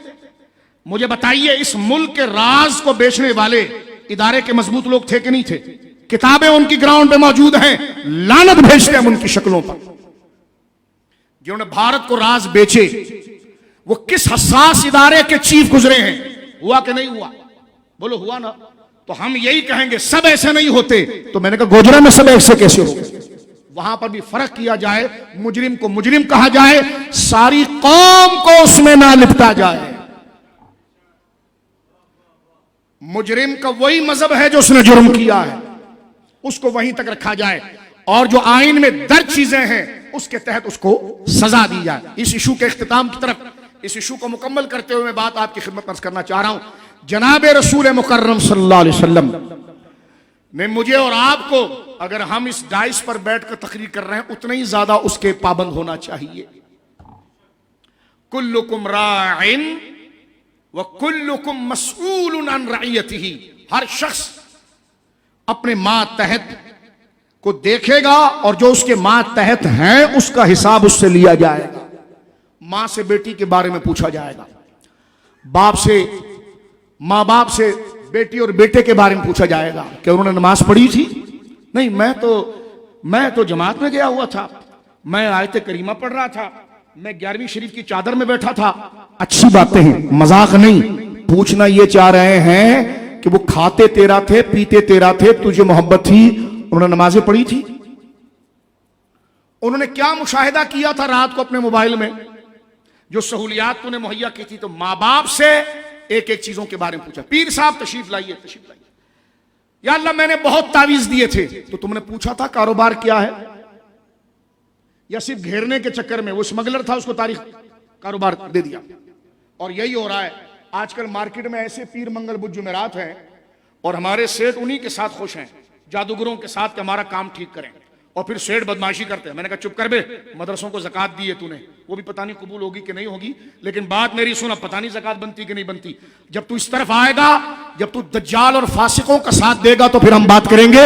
जो तुमने दीन और मिल्लत के साथ किया है, खुद पर एहसान किया है। सुन्नियों में, नातखानों में और पीरों में नए आला हजरत को ना लाओ। अब ये प्रमोट करते हैं जिस तरह कि सिस्टम, ये सिस्टम मुफ्ती साहब लाखों डॉलर देने के बाद, तो इस तरह हमारे कल्चर में नातखानों को आला हजरत बनाया जाता है, क्योंकि सेठ साहब को पसंद है ना, पीर साहब हजरत को पसंद है। मैंने कहा सेठ आला हजरत नहीं बनाते, आला हजरत शरीयत पर चलकर बंदा बनता है। कहते हैं आजकल हम मौलवियों का सॉफ्टवेयर अपडेट कर रहे हैं। कुछ दिन पहले हैदराबाद के हमारे एक बुजुर्ग की एक ऑडियो क्लिप चली थी, एक बंदे के बारे में जो उसने रिब्स की बात की थी। तो कहते हैं कि शायद उनका सॉफ्टवेयर अपडेट कर दिया गया है, नई वीडियो ये आई है, वो लहजा, वो गरज वो नहीं है, वो गरज नहीं है। तवज्जो है आपकी, गरज नहीं है। मैंने कहा ये बात उन बुजुर्ग को सोचनी चाहिए कि अगर उन्होंने आपकी खिदमत की है तो बहैसियत आलिम के की है, तो फायदा उसी को हुआ है। उसका मकसद गर्ज नहीं होता, वो आपको 1 रुपया नहीं देता। तवज्जो है। अगर अच्छी नीयत से भी की है तो हम मजम्मत नहीं कर रहे हैं, हम कोई तनकीद नहीं कर रहे हैं, लेकिन यह मकसद नहीं कि किसी आलिम का मदरसा बना दो तो वो आलिम कोई यहूदियों का आलिम नहीं है कि जिथे पुत्र नूर जमाल उठे खुदा गद्दा सब हलाल। वो दीन का आलिम है, और कुरान ये कहता है कि गवाही तुम्हारे करीब के खिलाफ जा रही हो या बईद के खिलाफ जा रही हो, फैसला वही करोगे जो शरीयत का हुक्म है। नहीं बनाना है ऐसे मदरसे, जब अल्लाह का दीन नहीं लाना है, लोगों की जबान लानी है, तो खुदा ने ऐसे मदरसे बनाने के लिए नहीं कहा, खुद को मुसलमान रहने के लिए कहा। मदरसे इसलिए बनाए जाते हैं ताकि अल्लाह के कानून को सहारा मिले और वो आगे जाए, लेकिन वो सहारा, मैं उन लोगों की मजम्मत नहीं कर रहा माज़अल्लाह, न वो इससे नाराज हों, और अगर उनके दिल में बात आ गई है तो उनसे हम माफी चाहते हैं। जो इदारों के साथ, मदरसों के साथ सपोर्ट करते हैं, मैं उनके खिलाफ नहीं बोल रहा। कोई दीवाना बोल सकता है, माज़अल्लाह जो मसाजिद बनाते हैं, मदारिस बनाते हैं, वो मुस्तस्ना है, वो अकली तौर पर मुस्तस्ना है। हम सिस्टम के उस माफिया की बात कर रहे हैं, सिस्टम के, बोलो ना, माफिया की बात कर रहे हैं, जो एक माफिया के तहत पीर को बढ़ाते हैं और उसकी तादाद बढ़ाते हैं। क्योंकि सेठ साहब की जमीन कब्जा हो रही है तो फिर माफिया काम आता है। पीर साहब के मुरीदीन वहां बैठे हुए, मैंने कहा अल्लाह अल्लाह करो, हाजी साहब की जमीन है। भाई हाजी साहब ने खुद उसको धोखे से लिया है। तवज्जो है आपकी, ये बात करेंगे हम जब तुम बदअकीदा और बदअकीदा के कैंप जो सिंध के अंदर बन रहे हैं, तब्जीलियों के लिए जिसने कैंप बनाया है और वो जो पनाहगाह साबित हो रहा है, हम कह देना चाहते हैं माहरेरा से निस्बत रखने वाले हर बंदे से कि अपनी आफियत जानिए और मुर्शिदों के रास्ते पर चले। अकीदे के मुकाबले में जो सामने आएगा हम कदम बढ़ाते हुए आगे बढ़ते चले जाएंगे। ऐसे आकाओं का बंदा हूं रजा, बोल बाले मेरी सरकारों के। अपनी आफियत कीजिए, अपनी आफियत कीजिए। आपको प्यार आ गया है, घर तक रखिए। आपने सिस्टम, नाथवा साहब आजकल आप छोड़ चुके हैं, लेकिन जिस तरह जुबान से आपने मशहूर किया था, इस गुनाह में आप शामिल हैं। चाहिए ये कि ऐलानिया आप बताएं कि मैं छोड़ चुका हूं, इसलिए कि लोगों में एतबार बाकी रखना भी जिम्मेदार और मुअज्जिम दीनी के फराइज में से है कि लोगों में एतबार शरीयत न गिरे। ये उलमा की जिम्मेदारी है। जिनका और सो रहा है उनका मिजाज यही था। इस बात को, इस इशू को यहां पर खत्म करते हुए मेरे दोस्तों बुजुर्गों, जो बार बार हम इस बात का मुतालबा कर रहे हैं, रसूल करीम सल्लल्लाहु अलैहि वसल्लम का इरशाद है, आप जाग रहे हैं? क्योंकि ये चेहरों पर अफसुर्दगी है ना, ये हमारे दिल को चीरती है, हमारे कलेजा मुंह को आता है कि तुम्हारे चेहरों की जो मायूसी है। लोग हमें कहते हैं बड़े बहादुर बने हुए हो। मैंने कहा बहादुर नहीं बने, ईमान पर मरना चाहते, मुंह काला लेकर नहीं जाना चाहते। यहां कुर्सी लगाकर बैठे मुफ्ती साहब से पूछे लोगों के चेहरों पर अफसुर्दगी कितनी है, कोई गुर्बत के मामले में कोई परेशानी। तो जिंदगी क्या है? गुर्बत अफसुर्दगी नहीं, जिंदगी रोशनी सच में है। और हम सच सुन रहे हैं कि इस्लाम ऐसा है। बाद वाले अगर निकम्मे हो तो इस्लाम का नाम लें तो हम निकम्मों को नहीं देखेंगे, उस रोशन यादों को देखेंगे। उन रोशन, क्योंकि नाउमीदी कुफ्र तक ले जाती है, नाउमीदी कुफ्र तक ले जाती है। उलमा की जिम्मेदारी है कि जुमा इस इशूज पर पढ़ाएं, पाकिस्तान के हक पर जुमा पढ़ाएं। जब लोग नाउमीद हो जाएंगे तो फजाइल क्या सुनेंगे? जब अल्लाह रसूल और दीन के लिए उनके अंदर कमजोरियां आएंगी, उनको उठाओ और उनसे कहो कि हक कहो। रसूलुल्लाह ने कहा, हक कहने से ना मौत करीब आती है और ना माल दूर जाता है। यह जनाब रसूलुल्लाह का फरमान है। तवज्जो आप अब यहां पर सुनिए और यहां पर इस इशू को हम खत्म करके एक दूसरे मामलात की तरफ चलते हैं, जो आज दर्स निज़ाम मुस्तफ़ा सल्लल्लाहु अलैहि वसल्लम के हवाले से इस हया के सिलसिले को बयान करने के लिए आपकी खिदमत में अर्ज किया गया। और बाकायदा तौर पर देखिए, इसमें जनाब रसूलुल्लाह का फरमान के जिनसे हमारे ईमान की वाबस्तगी है। क्या फरमाया रसूलुल्लाह ने? इतनी बड़ी वईद कि बंदे की रूह कांप जाए। हुजूर फरमाते हैं, झूठी गवाही देने वाला, सुनो मुसलमानों, ये घर से ही लगाओ। ये नहीं कि अदालतों में ये होगा, हम रोजमर्रा झूठी बात कर रहे होते हैं, झूठी तोहमतें लगा रहे होते, किसी पाकबाज शख्स पर झूठी तोहमत लगा दी, ठीक है, बगैर तहकीक के उसके लिए बात कर दी। हमने जनाब किसी नेक खातून पर अलियाज़ु बिल्लाह झूठी तोहमत लगाई, सूरह नूर उस पर पूरी मौजूद है, जिसका हम मुताला करें ताकि बुनियादी सबक हमें याद रहे। घर के अंदर झूठी गवाहियां, बच्चों को हम आदी करते हैं घर में मजाक मस्ती में झूठ बोलने पर। खुद बच्चों से मजाक मस्ती में झूठ समझते हैं, और हम समझते हैं कि मजाहन जो झूठ बोला है वो नहीं, जबकि हम खुद तो बर्बाद हैं, आने वाली नस्ल को भी बर्बाद कर रहे होते हैं। वो तो साफ और शफाफ एक साफ कागज की तरह होता है, उस पर रोशन नकूश लिखने की बजाय हम उस पर बदअखलाकी की काली लकीरें डाल रहे होते हैं। यही आगे चलकर फिर झूठ को झूठ नहीं समझता, और धोखे को धोखा नहीं समझता, गुनाह को गुनाह नहीं समझता, क्योंकि जेर तरबियत जिनके पाया है उन्हीं माँ बाप के नजदीक ये चीजें वैसी नहीं थी। और कीजिए, जनाब रसूलुल्लाह फरमाते हैं, अपने घर से मेरे दोस्तों, हमारे जो 2 बच्चे हों, 3 बच्चे हों, हमारी औलाद हो, घर में हो, उनको पहले जिस चीज से दूर रखना है वो है झूठ। क्या है जी, बोलिए? झूठ और झूठी गवाही, झूठ और इस बात का एहसास कि मैंने अल्लाह देख रहा है, उसको जवाब देना है। मैंने अर्ज किया, हम उसको याद कर दोबारा दिला दूं, फारूक आजम रज़ी अल्लाह तआला एक दफा तशरीफ ले जा रहे हैं, सामने से एक चरवाहा अपनी मवेशियों को लेकर आ रहा था। हजरत उमर रज़ी अल्लाह तआला ने उसको रोक कर कहा कि इस मवेशी में से इसका ये जो ना ये एक हमें दे दे। उसने कहा नहीं मैं आपको नहीं दे सकता। कहा क्यों नहीं दे सकते? कहने लगे ये सारा माल मेरे मालिक का है। कहा तेरा मालिक तो यहां नहीं मौजूद है। कहा मालिक मौजूद नहीं, लेकिन अल्लाह तो देख रहा है। यह कहना था कि हजरत उमर धाड़े मार कर रोने लगे और फरमाया तू गुलाम किसका है? कि फलां का है। उससे मालूम कराया कि इसकी कीमत कितनी है। उतनी कीमत देकर उसको आजाद कर दिया। और जवाब जो फारूक आजम ने आगे बात की, सुनिएगा, जो मेरे और आपके दिल को रोशन कर देता है। फरमाया सुन, आज तूने दुनिया में झूठ से बचते हुए ये सच बात की है कि मुझे अल्लाह देख रहा है, तो अल्लाह देख रहा है इस हक की वजह से तूने झूठ बात नहीं की। अल्लाह देख रहा, इस हक को तूने कबूल किया, तो दुनिया की कैद से तू आजाद हो गया। तो बता, बंदा इसको हमेशा रखे तो आखिरत की कैद से भी आजाद है। तो मेरे दोस्तों बुजुर्गों, झूठ और झूठी गवाही, जनाब रसूलुल्लाह, मेरी बहनें सुने, मेरी माएं सुने, अल्लाह आपको अपने हबीब के सदक़े और जिन अकाबिर का उर्स है उनके सदक़े आपको अपने बच्चों की खुशियां अता फरमाए। मेरी माएं, मेरी बहनें सुने, मेरे बुजुर्ग सुने, जनाब रसूलुल्लाह फरमाते हैं झूठी गवाही देना शिर्क के बराबर जुर्म है। और शिर्क जो है कबाइर में, रज़ाइल में, गुनाहों में सबसे बड़ा गुनाह शिर्क है। क्या है बोलिए? शिर्क। और जनाब रसूलुल्लाह फरमाते झूठी गवाही क्या है? झूठी गवाही शिर्क है, अल-अयाज़ु बिल्लाह।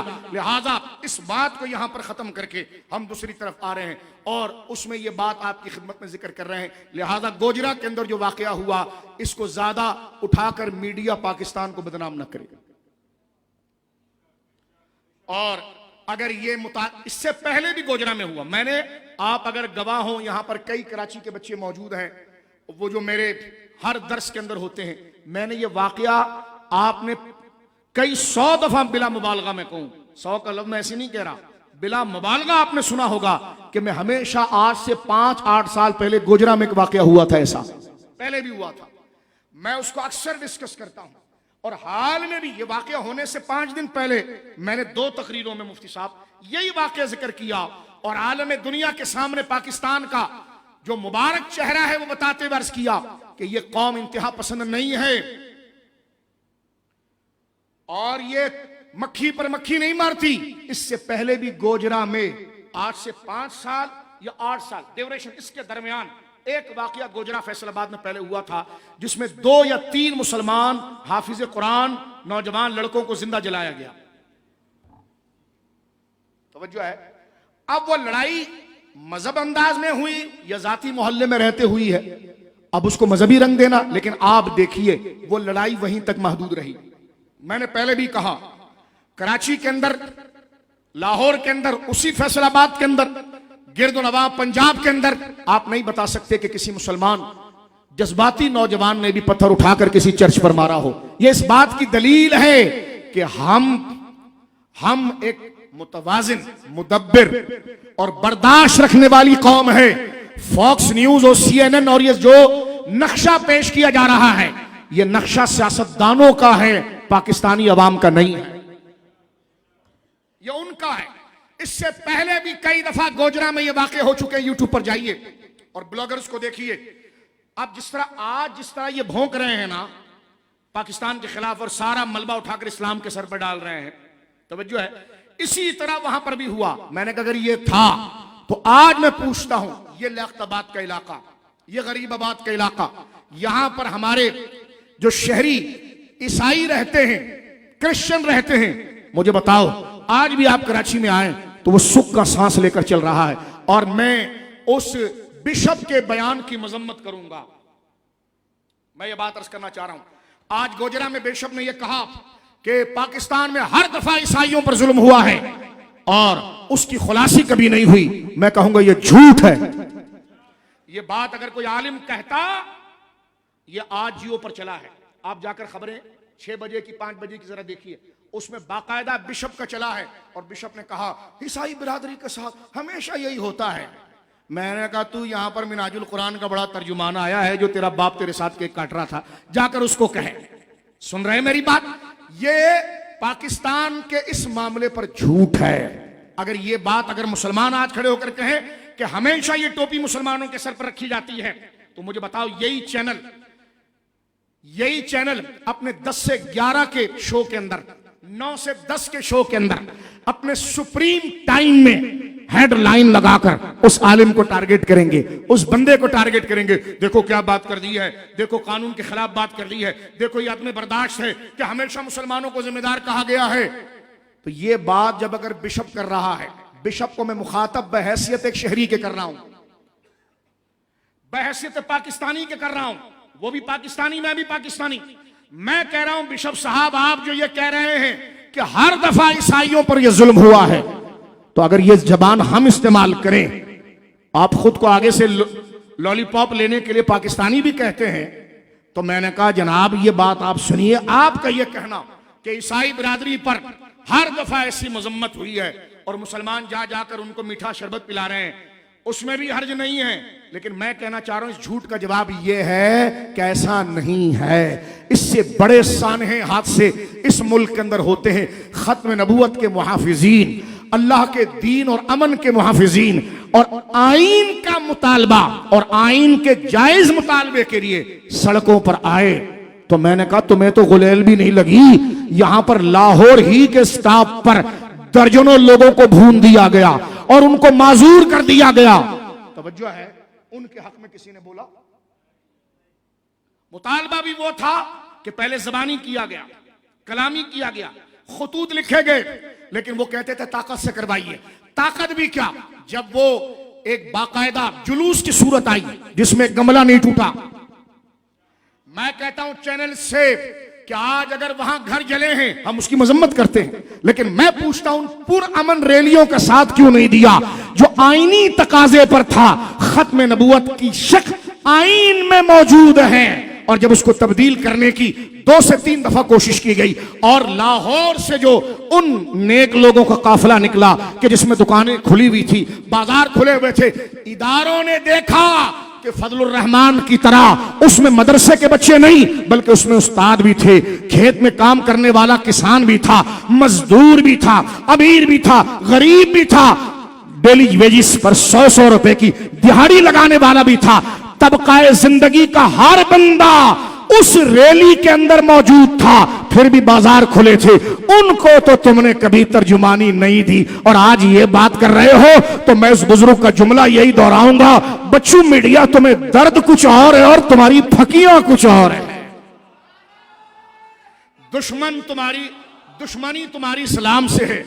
हाँ, दुश्मनी तुम्हारी इस्लाम से है और मामला वहां पर किया जाता है। तवज्जो है। मैं गया बाकायदा उस मस्जिद के अंदर। जब मैं मस्जिद में पहुंचा और मस्जिद में मैंने जब उन बच्चों को जो गोलियां लगी हुई हैं 17 साल के 16 साल के और उनके पाँव के अंदर रॉड लगे हुए हैं, मैंने जो है खादिम साहब की मस्जिद का क्या नाम है, रहमतुल्लिल आलमीन मस्जिद, जहां हज़रत आराम फरमा रहे हैं, मैंने उस बच्चे के साथ हमदर्दी की तो उसने डांट दिया मुझे कि शाह साहब सिर्फ दुआ दीजिए, हमदर्दी ना करें, हमने जो किया ठीक किया, हम बर्दाश्त करेंगे। जवाबी तो कुछ नहीं किया। तवज्जो है, मांगा क्या था? जो आईन में वही मांगा था ना। जब फजलुर रहमान इस्लामाबाद में जाकर अदालत के आगे बैठ सकता है तो पुरअमन जमानत देकर अगर अपने मुतालबे के लिए कोई लियाकत बाग में जलसा कर दे तो कौन सा आसमान टूट गया? तवज्जो है, मैं आपको फिक्र दे रहा हूं। मुकम्मल जमानत के साथ गाजी साहब का जनाजा आप देखिए, दीगर चीजें देखिए, क्या नहीं हो सकता था। तो मीडिया हमें हुब्बुल वतनी ना सिखाए। जिन्होंने अपने सर पर पगड़ियां और चेहरे पर दाढ़ी और पेशानियों को अल्लाह के सजदों से आबाद किया होता है ना, उनसे पूछो उनके दिल में पाकिस्तानियत और पाकिस्तान का जज्बा कितना है। हर साल उसकी मिसाल दी जाती है, हर साल उसकी मिसाल दी जाती है। ये मसला यहां पर वाइंड अप करते हैं। लिहाजा हमने ये बात कर दी, खुलासा उसका ये है कि जो मुजरिम है उसे करार वाकई सजा दी जाए, लेकिन उसके साथ में जो तौहीन कुरान का मसला है उसकी भी तहकीक की जाए। जनाब सैयद आलम सल्लल्लाहु अलैहि वसल्लम की तौहीन का माज़अल्लाह जो मसला बना हुआ है उस पर भी गोया के देखा जाए। लेकिन ये अजीब बात है, मैं एक बात करना चाहता हूं कि सारा जोर अक़लियतों को ही दिया जाए और उनको जो चीज साबित नहीं वो भी साबित कर दी जाए, तो इन मुसलमानों का अक्सरियत का क्या कसूर है इनकी ना सुनी जाए। तो एक बंदे ने आज कोई तबसरा किया था, कहने लगे फिर पाकिस्तान बना ही क्यों है, भारत में रहते तो अक़लियत रहते, तो कुछ ना कुछ सुनी जाती। हम उसकी तायद नहीं कर रहे हैं, इस बात की, इस मफहूम की तायद नहीं कर रहे हैं। पाकिस्तान न बनता कभी इस मफहूम की हम तायद नहीं करते। पाकिस्तान बना, ठीक बना। और ये जुमला कहना चाहता हूं, माना कि कई खराबियां आई हैं, लेकिन मैं अपने आने वाली यूथ जो हमसे उम्मीदें रखती हैं, मैं अल्लाह के लिए उनको गवाह बनाकर कहता हूं, मेरे बच्चों सुनो, अल्लामा साहब बाहर दुनिया में हैं, इनसे पूछिए पाकिस्तान की कदर। जो बाहर रहता है उससे पाकिस्तान की आजादी और इस आजादी के अंदर उसे गोया के अमन के साथ रहना, ये इतना बड़ा सुकून है। किसी लिखने वाले ने बड़ी जबरदस्त बात लिखी, नफ्सियात के माहिर ने, वो कहता है एक अगर सहरा का देहाती आराबी भी हो ना और उसके पत्थर से बना हुआ बेढंगा घर भी हो और वो शाम के वक्त घर आए और अपने हाथ से एक लोटा पानी लेकर अपने सहन में छिड़काव करे तो वो अपनी चारपाई पर जाकर बैठे तो खुद को बादशाह समझता है, इसलिए कि वो एक आजाद जमीन पर बैठा हो। पाकिस्तान, पाकिस्तान। आप नहीं समझे मैंने क्या बात किया। एक सहरा में रखने वाला बद्दू जिसके कपड़े भी पूरे ना हो, हाय हाय, कपड़े भी मेरे भाई पूरे ना हो और घर भी उसका पत्थर का बना हो, लेकिन हो उसका अपना, और जिस जमीन पर बैठ रहा वो जमीन उसका वतन हो, तो वो शाम के वक्त आए और गर्मी इतनी हो कि जनाब बंदा करार ना पाए, लेकिन वो थोड़ा से पानी लेकर अपने सहन में छिड़काव करे कि थोड़ी ठंडी हवा उड़े और वो खुल कर बैठे कि ये मेरे वतन की हवा है जो लगकर मेरे बदन पर आकर लगे। और वो ऐसे बैठे कि जैसे वक्त का कैसर और किसरा और बादशाह बैठा हुआ है। यह है आजादी की लज्जत। पाकिस्तान का मतलब क्या,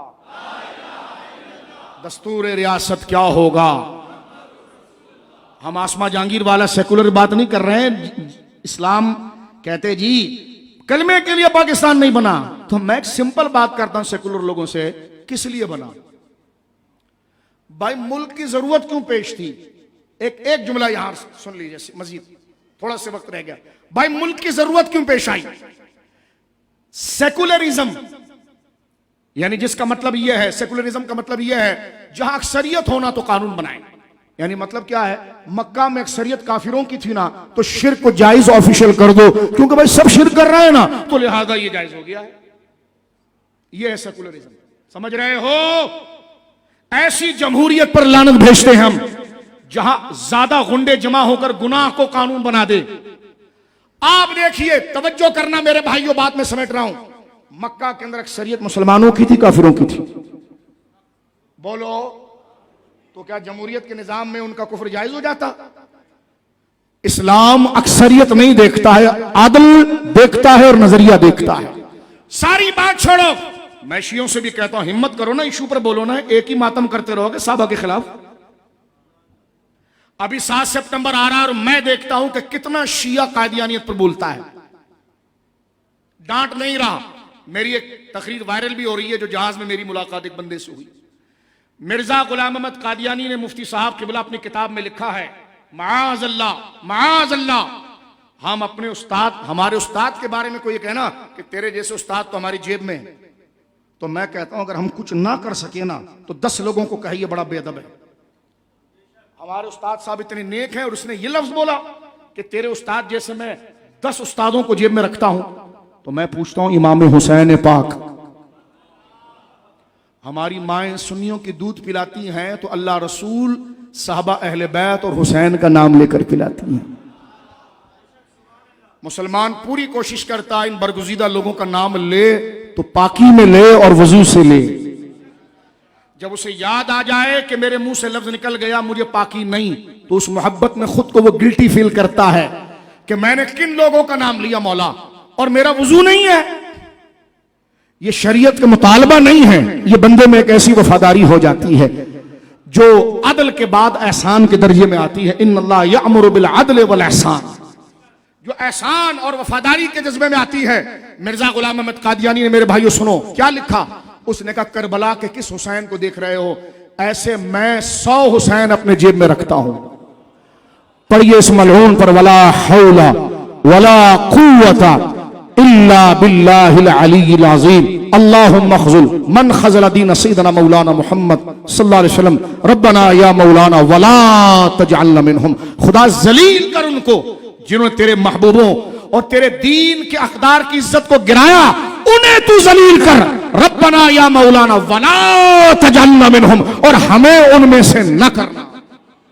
अल्लाहुम्मा अंसुर मन नसर दीन सय्यदना मौलाना मुहम्मद सल्लल्लाहु अलैहि वसल्लम, रब्बना या मौलाना वजअलना मिनहुम, या अल्लाह तू मदद फरमा अपने दीन की और हर उसकी जो तेरे दीन की मदद करता है, और हमें उनमें से कर दे। और तू जलील कर उसे जिसने तेरे दीन की इज्जत और तेरे महबूबों की इज्जत को पामाल करना चाहा, और हमें उनमें से ना कर। तो मैंने कहा हिम्मत करो ना अमीन शहीदी, हिम्मत कर, मर्द का बच्चा बना गया। तवज्जो है। और जो यूट्यूबर आजकल बड़ा मस्त हुआ है, उस शैतान को भी आप जानते हैं, उसको भी जरा शैतान को पहचान ले आप, जो उनको ले लेकर यूट्यूब चैनल पर बैठकर यानी जबरदस्ती गर्द उड़ाने के लिए उस मलऊन को पहचानिए आप। उसका नाम लेना भी हम एक गोया के ये समझते हैं कि जनाब एक इल्मी मजाक है और ये हमारे वकार के भी खिलाफ है। लेकिन अमीन शहीदी का जो इंटरव्यू ले रहा था, उस मलऊन को भी जरा जहन में रखिए आप। ये हर उस इशू को छेड़ता है जिससे फिरकावारी फैले। ये सुन्नी तुम्हारा सुन्नी नहीं है, ये याद रखना। तवज्जो है आपकी। और अगर तू बदमाश बने ना बेटा तो ऐसे नहीं बनना। अल्हम्दुलिल्लाह हम बड़ी बात नहीं करते, तेरे बापों को पेलते हुए यहां तक पहुंचे हम। तुम कुछ नहीं कर सकते हमारे लिए एक आध ब्लॉग बनाने के बाद तुम समझो कि हम हिल जाएं, ये नहीं हो सकता। तवज्जो है आपकी। आप क्या करोगे, ये माइक है ले लो, मनसब है ले लो, तवज्जो है, लेकिन वो रात की यादें तो नहीं लोगे जिसमें हम कहेंगे वह ज़ल्लिलहुम कमा ज़ल्ललता फ़िरऔन अली मूसा अलैहिस्सलाम। खुदा तुम्हें ऐसे जलील करे जैसे हजरत मूसा के हाथ पर अल्लाह ने फ़िरऔन को जलील। बोलो आमीन। वक़ाहिरहुम कमा क़हरता बा जहलिल मुहम्मद सल्लल्लाहु अलैहि वसल्लम। तुम पर खुदा ऐसा कहर और गजब उतारे जैसे जनाब रसूलुल्लाह के सामने अबू जहल के ऊपर उतारा। सुन्नी क्या कर सकता है, बात कर सकता है।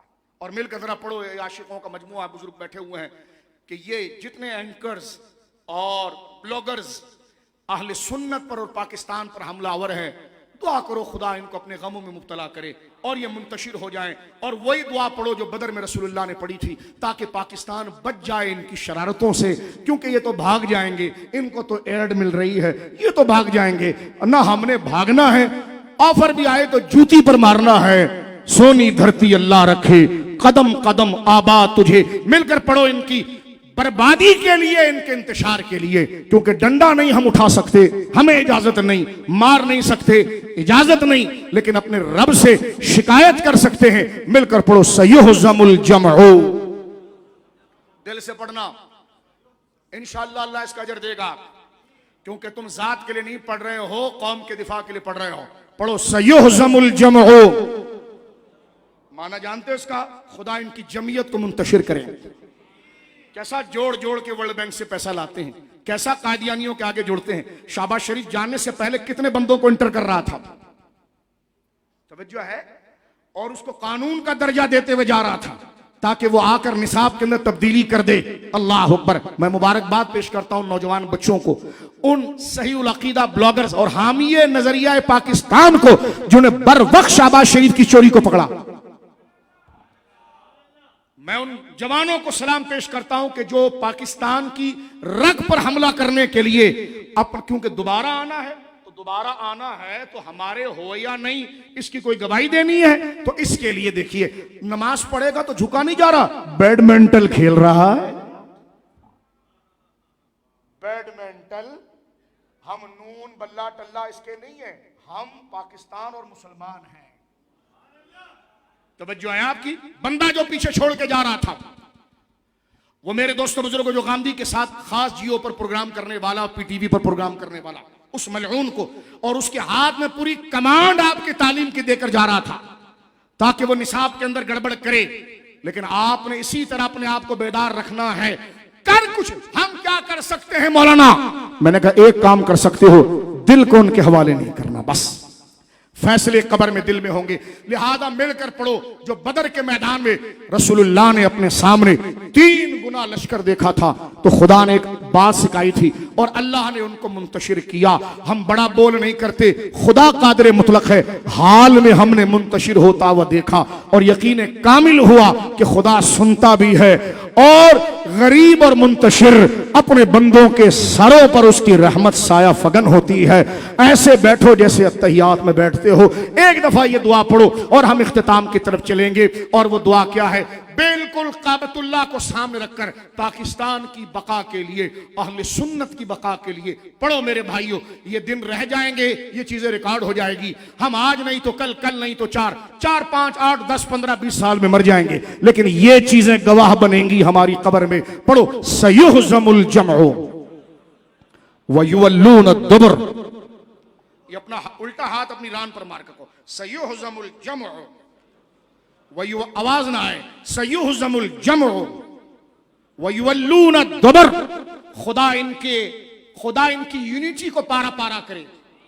जो ये पाकिस्तान के खिलाफ एक हो गए हैं और ये ब्लॉगर्स और ये तफजीली बुड्ढे और तफजीली बुड्ढो, तुम्हारी इज्जत अगर तुम्हारे वालिदैन के नाम पर है ना, तो पंजाब में उनके गुंबद ऊंचे भी आला हजरत की रज़वियत की वजह से हुए हैं। तुम हमें क्या, अपने वालिद को क्या जवाब दोगे? अपने वालिद को क्या जवाब दोगे कि जिन्होंने अपनी जिंदगी और अपना मरना जीना अपनी सियादत को नहीं बनाया, अपने फख्र के लिए आला हजरत का नाम लिया, और तुमने घर में उस कुत्ते को पाल रखा है जो आला हजरत के खिलाफ भौंक रहा है। तवज्जो है। और आप खुशी मनाओ, इंशाअल्लाह सफर का पूरा महीना सफर आला हजरत है। इंशाअल्लाह तुम्हें बता देंगे कि ये वादी रजा की को है, हिमालय रजा। तुम्हारा घर से निकलना अगर मुश्किल ना हो जाए तो फिर कहना बेटो किसी से टकरे थे तुम। वादी रजा की को है, हिमालय रजा का है। जिस समत देखिए वो इलाका रजा का है। जो माल का हरीस होगा वो तुमसे हाथ मिलाएगा, लेकिन जो सिरातल लजीना अनअमत अलैहिम के चलेंगे उनके रास्ते पर, जिन पर तूने इनाम किया है, जिसे खुदा का ये वादा होगा ना बुड्ढो, ना वो तुम्हारे मुंह पर देखेगा और ना तुम्हारे जर खरीद चमन मलऊन की तरफ तवज्जो करेगा। तवज्जो है आपकी। उलमा उठे इस मामले में, उठे ताजुश शरिया के खुलफा इस मामले में, उठे इमाम अहमद रजा का नाम लेने वाले इस मामले में। क्योंकि जब बात इस दर्जे पर आ जाए तो फिर अकीदे से तारुफ होगा। उस मलऊन का कहना कि तुम अगर हमारे लोगों को छोड़ोगे तो हम आला हजरत पर हमला करेंगे। मैं कहता हूं मलऊन, आला हजरत बंदे का नाम नहीं है, दीन का नाम। इमाम अहमद रजा को तू क्या छेड़ेगा लाल दाढ़ी वाले के मुकाबले में? वो तो कुरान की तारीफ कर रहा है। अहमद रजा पर हमला फिर दीन की असास पर हमला होगा। अरे सारे वाबी शिया मिलकर कुछ ना कर सके। ए नजमे खुद रो, ए हादसाती घास जो किसी की पेशाब से भी उगाता है, तेरी क्या हैसियत है कि वादी रजा की उस इमाम अहमद रजा को देखे जिसकी ऊंचाई के गुंबद को देखते हुए बंदे को अपनी पगड़ी पकड़नी पड़ती है। बोलो सुभान अल्लाह। इन मलूनों के लिए भी पढ़ो कि सयुहज़मुल जमउ व युवल्लून अद-दुबर।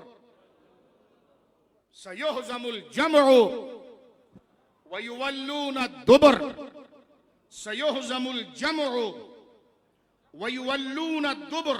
मिलकर दोबारा पढ़ें एक दफा, सयुहज़मुल जमउ व युवल्लून दुबर व युवल्लून दुबर व युवल्लून दुबर। इतनी लंबी फहरिस्त अमीन शहीदी बयान कर रहा है, और हम बात करें तो कहते हैं ये इंतशार बयान करते हैं। मैंने कहा इब्तिदा इस शहर में कौन करता है? यह आखिरी शुरू, इब्तिदा कौन करता है हैं? ये किसने कहा था कि बिल को उस बिल में घुसेड़ देंगे? ये लफ्ज बोला था ना, है इतने से ने बोला था, जाग सुन्नी जाग, जाग सुन्नी जाग। मिलकर कहो, जाग सुन्नी जाग, जाग सुन्नी जाग। अपने गली कूचे की खुद हिफाजत कर। इतना से बंदा वो कह रहा है जो अहले बैत और सहाबा के नाम का बिल है उसके बारे में कह रहा है कि उसी बिल में घुसेड़ देंगे। मैंने कहा फिर हम भी कह सकते हैं कि तुझे भी उधर ही घुसेड़ देंगे। ये तो सुगरा कुबरा हुआ नतीजा निकला। फिर इसमें यह जुमला जब बर्दाश्त किया जा सकता है और वो सहाबा की नामूस और अहले बैत की नामूस के जो उनको गाली देगा उस पर उसको इतने साल की सजा होगी, तो ये कौन सी गलत बात? तवज्जो है। तो मैं फिर तुम्हारे मजहब को यहां गिनता हूं तो एफआईआर मुझ पर भी नहीं आनी चाहिए, बात मुझ पर भी नहीं आनी चाहिए। तवज्जो है आपकी। लेकिन तुम वहां जाकर जमा हो गए एक साल पहले, पूरी प्रेस कॉन्फ्रेंस की, मुजफ्फर शाह पर एफआईआर होनी चाहिए, मुजफ्फर शाह पर एफआईआर होनी चाहिए, मुजफ्फर शाह पर एफआईआर होनी चाहिए। लेकिन सुनिए, तुमसे भी पूछा जाएगा, तुमसे भी पूछा जाएगा कि तू क्यों चुप रहा। उन तंजीमात से पूछा जाएगा कि खामोश तुम क्यों रहे। हैदराबाद में स्टेज तुम्हारा वो खेड़ दिया गया, तुम प्रेस कॉन्फ्रेंस से भी गए। तवज्जो है। खुदा के वास्ते हमारे स्टेजों पर ना आना, स्टेजों पर ना। अपना हक नहीं ले सकते तो कम से कम सुन्नियों को जलील ना करो। हमारा तुम्हारे से कोई ताल्लुक नहीं, हम इंसाफ चाहते हैं। वहां जनाब माविया को गालियां दी गई माज़अल्लाह, साहबा पर तबर्रा किया गया। तवज्जो है। क्या किया तुमने? तुम कल आदम हो चुके हो, लिहाजा तुम्हें चाहिए कि उन आसमानों के प्रोटोकॉल जो तुमने गनमैन रखे हैं ना, तो किसी की सुन रहे हो जो गनमैन रखे हो, छोड़ दो इन चीजों को, उतर आओ सुन्नियों पर। सुन्नी तुम्हें पलकों पर बिठाएंगे, वो ताकत दोबारा आ जाएगी। आ जाओ, नीचे उतर के आ जाओ, आ जाओ दोबारा। छोड़ दो पुलिस मोबाइल को, क्योंकि फिर बहुत कुछ देना पड़ेगा तुम्हें। छोड़ दो उन चीजों, छोड़ दो उन प्रोटोकॉलों को। आओ पाकिस्तान के हक और अहले सुन्नत के हक के लिए आओ। खुदा की कसम, ये सुन्नी तुम्हें अपनी औलाद के मुंह का निवाला भी तुम्हारे मुंह में देंगे। तुम आओ यहां पर और तर्जुमानी करो। तवज्जो है आपकी। लिहाजा ये कहना कि जनाब अहले सुन्नत की किताबों के अंदर सहाबा से मुताल्लिक ये लिखा हुआ, ये लिखा हुआ, ये लिखा हुआ है, तो उसका पढ़ना क्या है, उसका करना क्या है? मैंने कहा मेरी बात सुने, वो मासूम नहीं थे, वो हुजूर के जेर तरबियत थे। खुलफा राशिदीन उससे मुस्तस्ना है। तवज्जो है। एक बच्चा किसी उस्ताद के जेर तरबियत रहे और उस्ताद उसकी तरबियत करे, यहां तक कि वो अपनी तालीम के आखिरी मरहले तक पहुंच जाए और बड़े सख्त इम्तिहान से गुजारने के बाद उस्ताद उसको कामयाबी की डिग्री दे दे, कामयाबी की डिग्री दे दे, तो अब उसकी क्लास 1 और क्लास 2 की कॉपियां उठाकर कोई बंदा डिग्री देने वाले के आगे रखे और कहे देखो उस वक्त तो ये सही लिखता भी नहीं था, सही सबक याद भी नहीं करता था, तो डिग्री वाला तो डिग्री वाला है। आम लोग कहेंगे कि जनाब वो तो तरबियती मरहला था, ये जो मुंतहा है। और जब उस्ताद ने असल इम्तिहान लेने के बाद उनमें उस सलाहियत को देख लिया, उस कमाल को देख लिया जो तालीम का तकाजा था और डिग्री इशू कर दी है, तो अब इस कामयाबी के बाद उनके माजी के हालात को लाना ये सिर्फ बुग़्ज़ नहीं है तो क्या है? जब कुरान कह चुका वह कुल्लन वादल्लाहु हुस्ना, अहद वालों कुछ भी हुआ हमने माफ कर दिया। मैंने कहा अल्लाह ने माफ कर दिया, काले तू क्यों जहन्नम में जा रहा है अल्लाह के मुकाबले पर? तवज्जो है आपकी।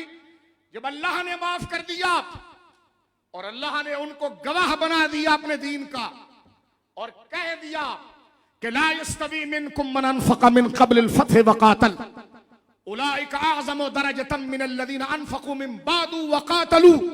फरमाया जो पहले मक्का फतह होने से पहले जो ईमान लाए और अल्लाह की राह में क़िताल किया और माल दिया, और जिन्होंने फतह मक्का के बाद अल्लाह की राह में माल दिया और क़िताल किया, ला यस्तवी, वो दोनों ग्रुप बराबर तो नहीं है लेकिन हैं तो हमारे महबूब के साथ दोनों जुड़े हुए। तो कुल्लन वादल्लाहुल हुस्ना, दोनों को हमने ए ग्रेड से पास कर दिया, A1 ग्रेड, एक्सीलेंट।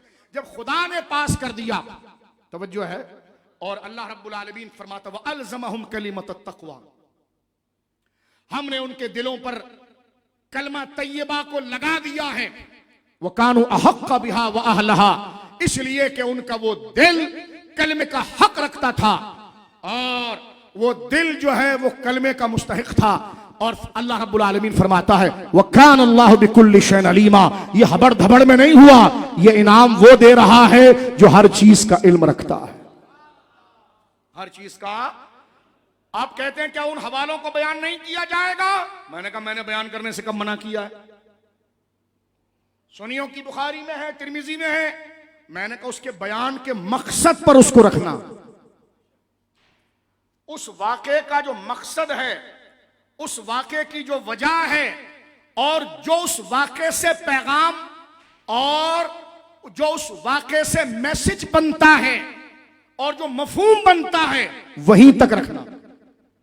इख्तलाफ इसमें नहीं है कि वो वाक़या पढ़े जाएं, वो वाक़या तो कुरान में भी है, लेकिन उस वाक़े को पढ़ने के बाद, उसका सियाक व सबाक देखने के बाद जिनके लिए वाक़या है उनकी दिगर जगहों पर अल्लाह की जानिब से शान देखने के बाद इस मजमूए कॉन्सेप्ट के अंदर फिर जो मैसेज बनता है वो बयान किया जाए तो कोई बेअदबी नहीं है। लेकिन एक वाक़े को लेकर अपनी तरफ से एक इंडियन फिल्म बनाकर उसे रिलीज करने की कोशिश की जाए और उसमें गाली गलोच और उसमें एक घटिया मफहूम पैदा किया जाए, वो गुस्ताखी है। वाक़े का होना और उसको सही मकसद कॉन्टेक्स्ट में बयान करना ये गुस्ताखी नहीं है।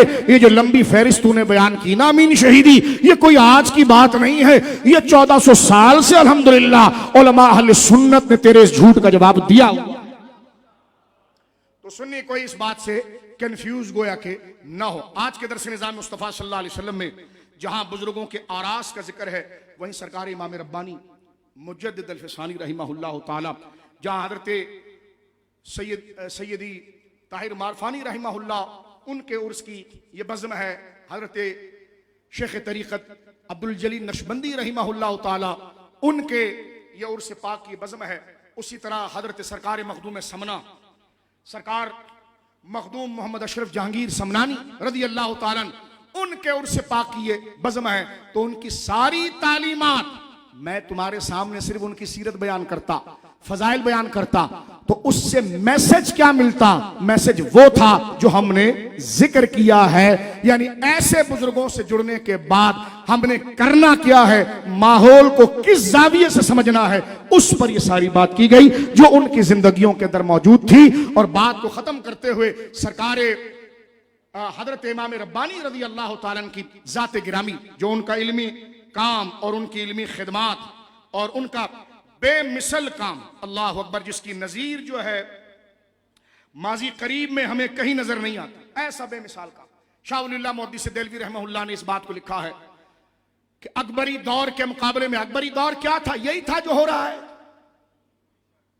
अकबर का दौर क्या था? यही हो रहा है। एक जुमला रह गया, मैं उसको मुकम्मल कर लूं। सेकुलर फिक्र के एतबार से कि पाकिस्तान सेकुलर स्टेट है, तो मैंने कहा अगर सारे सेकुलर मिलकर फौज के खिलाफ खड़े हो जाएं तो क्या फौज के खिलाफ कानून बना देना चाहिए? बोले। जब उधर उनकी जमहूरियत और अक्सरियत नहीं मानी जाती, तवज्जो है आपकी?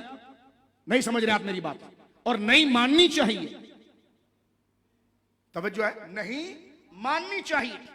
वो कह दे कि जनाब कश्मीर से दस्तबरदार हो जाएं, ठीक है, फला मसले से दस्तबरदार हो जाएं, इन चीजों की इजाजत दे दी जाए जो हमारी हसास रग है। और आजकल तो मम्मी डैडी लोग यही कहते हैं लेकिन क्या उनकी बात को एक दीवाने की गप समझकर भुला नहीं गया था? तो हम इसी जमहूरियत पर लानत भेजते हैं जहां गलत बात को ज्यादा तादाद में लोग उसके हक में वोट डाले और उस गलत बात को सही कर दे। पाकिस्तान इसलिए नहीं बना था, पाकिस्तान नजरिए के लिए बना था और वो नजरिया कुरान और सुन्नत का है। ऐसी जमहूरियत से हम बेजार हैं। और ये हुआ ना शहर के अंदर, जबानों के नाम पर लोगों को जमा किया। अब उन्होंने जो उल्टा सीधा किया वो कानून बन गया। तो ये जमहूरियत नहीं है, लानत है। हर वो जमहूरियत और अक्सरियत जो अखलाक, तहजीब और अल्लाह के कानून के मुकाबले पर आएगी, वो जमहूरियत नहीं, वो फसाद है। एक बंदा भी उसके साथ खड़ा होगा तो वही जमहूर है। मसला आप देखिए, बात खत्म करते हैं इस फिक्र को भी आज, इस करंट इश्यूज को, क्योंकि हमने जमीन के नीचे क्या होगा ये भी बताया, आसमान के ऊपर क्या होगा ये भी बताया, लेकिन जमीन के ऊपर क्या करना है ये भी जानना है। इस पर दारो मदार है उन दोनों जगह की कबूलियत का। मुझे बताइए, करबला के अंदर अक्सरियत यजीदियों की थी या इमाम अली मकाम की थी? किसकी थी जी? सुन्नी जाग रहे हो? ये तकरीर किसी के खिलाफ? आप जरा गैर जानिबदार होकर पाकिस्तान और सुन्नियत के नाते से सुनेंगे ना तो आपको कोई बात गलत नहीं लगेगी। हाँ, आपको मेरी जात से इख्तलाफ होगा, वो बिल्कुल आप करें, आपको इजाजत है। लेकिन जो हक है अहले सुन्नत का और पाकिस्तान का, उसको आप किसी दबाव में, किसी सियासी जमात के दबाव में आकर न देखिए। इसलिए अफगानिस्तान की खबर चल रही है, मैं कितना मुत्तफिक हूं कितना नहीं आप छोड़िए। उन्होंने कहा जी सबसे पहले सियासी तंजीमें खत्म करो। कमाल का फैसला, तवज्जो है आपकी, कमाल का फैसला, कमाल का फैसला। वो कह रहा है जी फलाना जिंदा है, वो अपना काम कर रहा है। वो कह रहा है जी रियासत मदीना है, वो अपना काम कर रहा है। वो कह रहा है जी वोट को इज्जत दो, वो अपना काम कर रहा है। और सबकी नालियां अपनी तरफ निकल रही हैं, मुल्क को कुछ भी नहीं मिल रहा। तो बड़ा कमाल का काम किया। और आपको पता होना चाहिए उनकी करेंसी हमसे ज्यादा भी हो चुकी है। ठीक है जी, 3 रुपए की भी शायद ये तजावुज कर गए। तवज्जो है आपकी? ये डॉलर जो आया ये गया कहां पर? क्या इस बात का कि जिस तरह शहबाज शरीफ साहब को ऑनर दिया गया है, क्या वो खामोशी से घर नहीं जा सकते थे? हाँ भाई, जितने बड़े घर के अंदर वजीर आजम हाउस में रहते थे, पाकिस्तान इसका मुतहम्मिल है, क्या उसका अपना घर उतना बराबर नहीं है? वहीं रहो। हाँ भाई, लोग कहते हैं जी शाह साहब मोबाइल पर ही काम करो, दफ्तर के पैसे कौन देगा, पैसा बचेगा। मैंने कहा आम आदमी से सीखो कि बेजा खर्चा कैसे खत्म किया जाता है। तवज्जो है? कौम पूछेगी ना कि तुम्हें मुफ्त में पेट्रोल क्यों मिला, तुम्हें खानसामा की तनख्वाह, घर के कामों की तनख्वाह, करोड़ों रुपए एक एक बंदे पर खर्च हो रहा है, तुम्हारी जरूरत क्या है? एक एक बातें 5-5 साल तक डिले होती हैं, इतना खर्चा तुम पर हो रहा है। अगर यही खर्चा हटाकर कौम पर लगा दिया जाए तो कौम में नाउमीदी ना आए। बहुत नाउमीदी कौम में आ गई है और आ रही है बदस्तूर। जो महंगाई का तूफान, बिजली रोजाना महंगी, गैस रोजाना महंगा, पेट्रोल रोजाना महंगा, इस सतह पर उतरकर कोई गौर कर सकता है कि उनके साथ क्या गुजर रही है? अपनी लग्जरी लाइफ जो 7 स्टार लाइफ है ना, मैं कहता हूं उसको अगर 5 स्टार 2 स्टार भी कम करो ना तो बहुत बेहतरी आ जाएगी।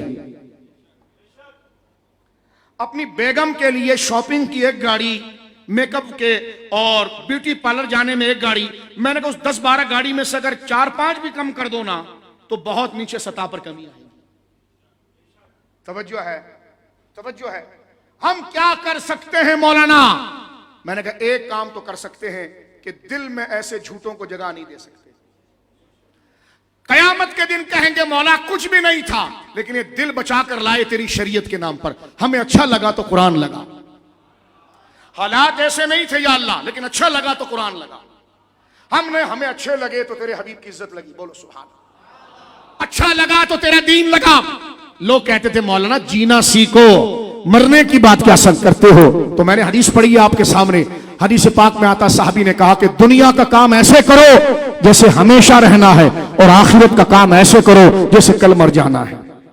उस इन्हिमाक के साथ बात यहां खत्म हो रही है। मुझे जवाब दीजिए, करबला के अंदर हुसैनियों की तादाद ज्यादा थी या यजीदियों की? आवाज दें। तुम तो ऐसे थक गए सुनियो, ये तो जागने का वक्त है। जो वक्त कयाम का होता है उस वक्त सजदा नहीं करते। अब तो कहानी दोबारा शुरू हुई है। हाँ, लिहाजा ये समझ लीजिए आप, अब तो दुश्मन आपको टारगेट कर रहा है, आपका पराक्रम नाम ले रहा है, वो तो सहाबा तक का नाम ले रहा है। स्वयं नहीं बख्शवाएगा, चहलुम नहीं बख्शवाएगा, उर्स नहीं बख्शवाता, ये सब जायज है। बख्शवाता है वफादारी, तवज्जो है, बख्शवाती है वफादारी। लिहाजा अपने अंदर गोया के सुस्ती ना रखो, एक आवाज में जवाब दो। और जुमे का दिन अल्लामा साहब जानते हैं, वो कहने लगे जनाब जिस दिन जुमे को ईद आए ना तो हुक्मरान पर बड़ा भारी होता है। मैंने कहा उसने भी नमाज बैठकर ही पढ़नी होती कुर्सी पर। आप उलमा से पूछो ना कि जुमा भी पढ़ाना, ईद की नमाज भी पढ़ानी। और आज हमारे दोस्तों ने कहा कि जुमे के दिन दर्स कुरान होगा, और आज अल्हम्दुलिल्लाह जुमा भी हुआ और परचम कुशाई भी हुई। किसी को दिखाने के लिए नहीं। मुझे कहने कि फलाने को बुला दो। मैंने कहा फलाने को क्या बुलाया, वतन उसका नहीं, खुदा है, खुदा है, खुदा है। आएंगे तो हमारा खून बढ़ेगा, नहीं आएंगे तो कोई नाराजगी नहीं है। जिनके लिए परचम कुशाई कर रहे हैं उनकी रूहें जाग रही हैं, देख रही हैं। जो अपनी कब्रों में आज भी लेटे हैं उनको लिटाया गया है, जलाया नहीं गया कि जब जरूरत होगी तो पीठ के बल दोबारा खड़े होकर वो आ जाए। बोलो सुभान अल्लाह। हम जिंदा कौम हैं, शहीदों से निस्बत रखते हैं। बात खत्म हो रही है 1-2 मिनट के अंदर। मुझे बताओ करबला के अंदर अक्सरियत किसकी थी?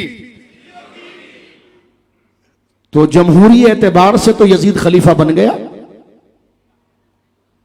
है, सेकुलरिज्म के एतबार से।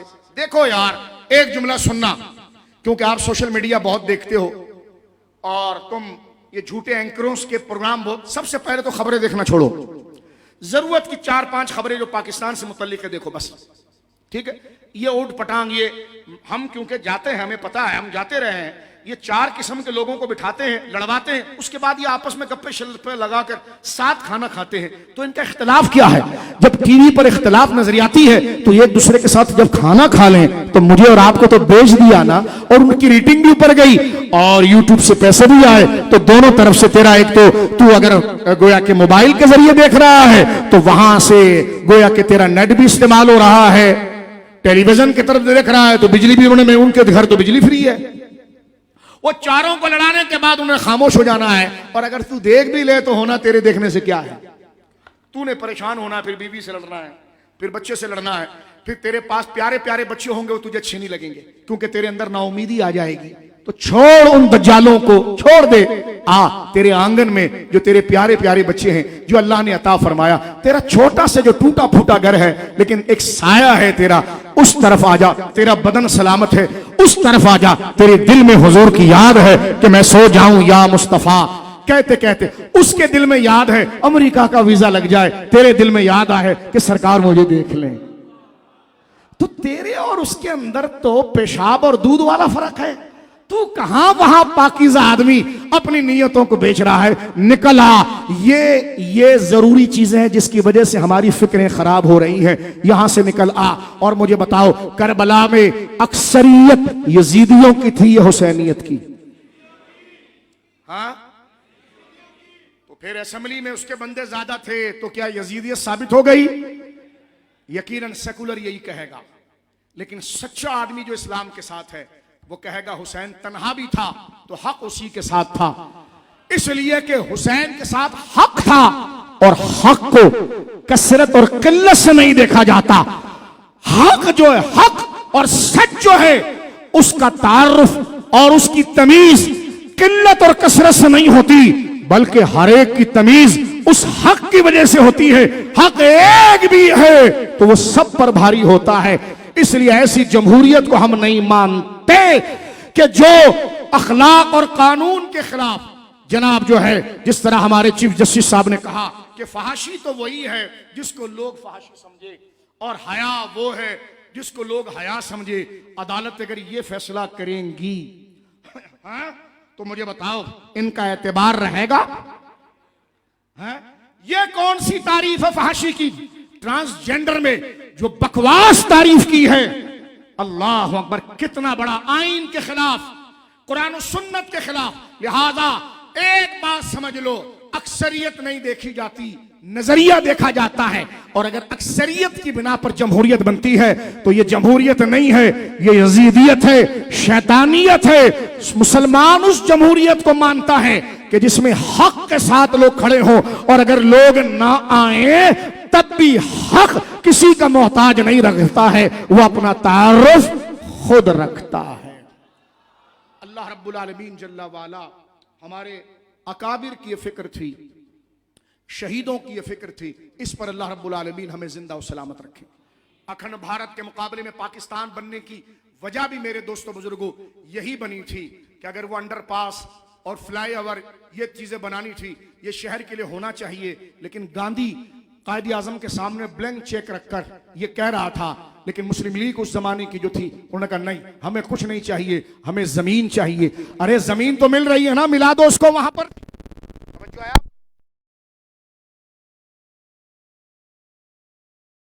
मिला दो उसको वहां पर। लेकिन कायद आजम की वलवला अंगेज, मुखलिस और वफादार क़यादत ने कांग्रेस के सारे मुतालबात को रद्द किया। मैं पूछना चाहता हूं सेकुलरिज्म से कि असल वजह क्या थी? पाकिस्तान का मतलब क्या? कलमा था। दस्तूर रियासत क्या होगा? आज हाथ उठाकर कह दीजिए, अकलियत के बारे में या अक्सरियत के बारे में हमारे आईन का सहरा है।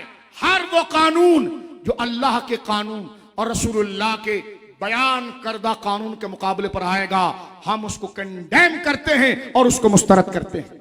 हाथ उठाकर को हम उसको मुस्तरद करते हैं। अल्लाह रब्बुल आलमीन जल्ला वाला यही निजाम मुस्तफ़ा है, यही दस्तूर मुस्तफ़ा है जो हुजूर सैयद आलम सल्लल्लाहु अलैहि वसल्लम ने बात की है कि जालिम के आगे झुकना नहीं है, बल्कि जालिम की आंखों में आंखें डालकर बात करनी है। इसमें मौत अपने ही वक्त पर आएगी और रिस्क जितना है वो दिया जाएगा। आप हजरात ने इतना वक्त दिया, अल्लाह रब्बुल आलमीन आपका आना कबूल फरमाए। दुआ कीजिए अल्लाह पाकिस्तान को सलामती अता फरमाए।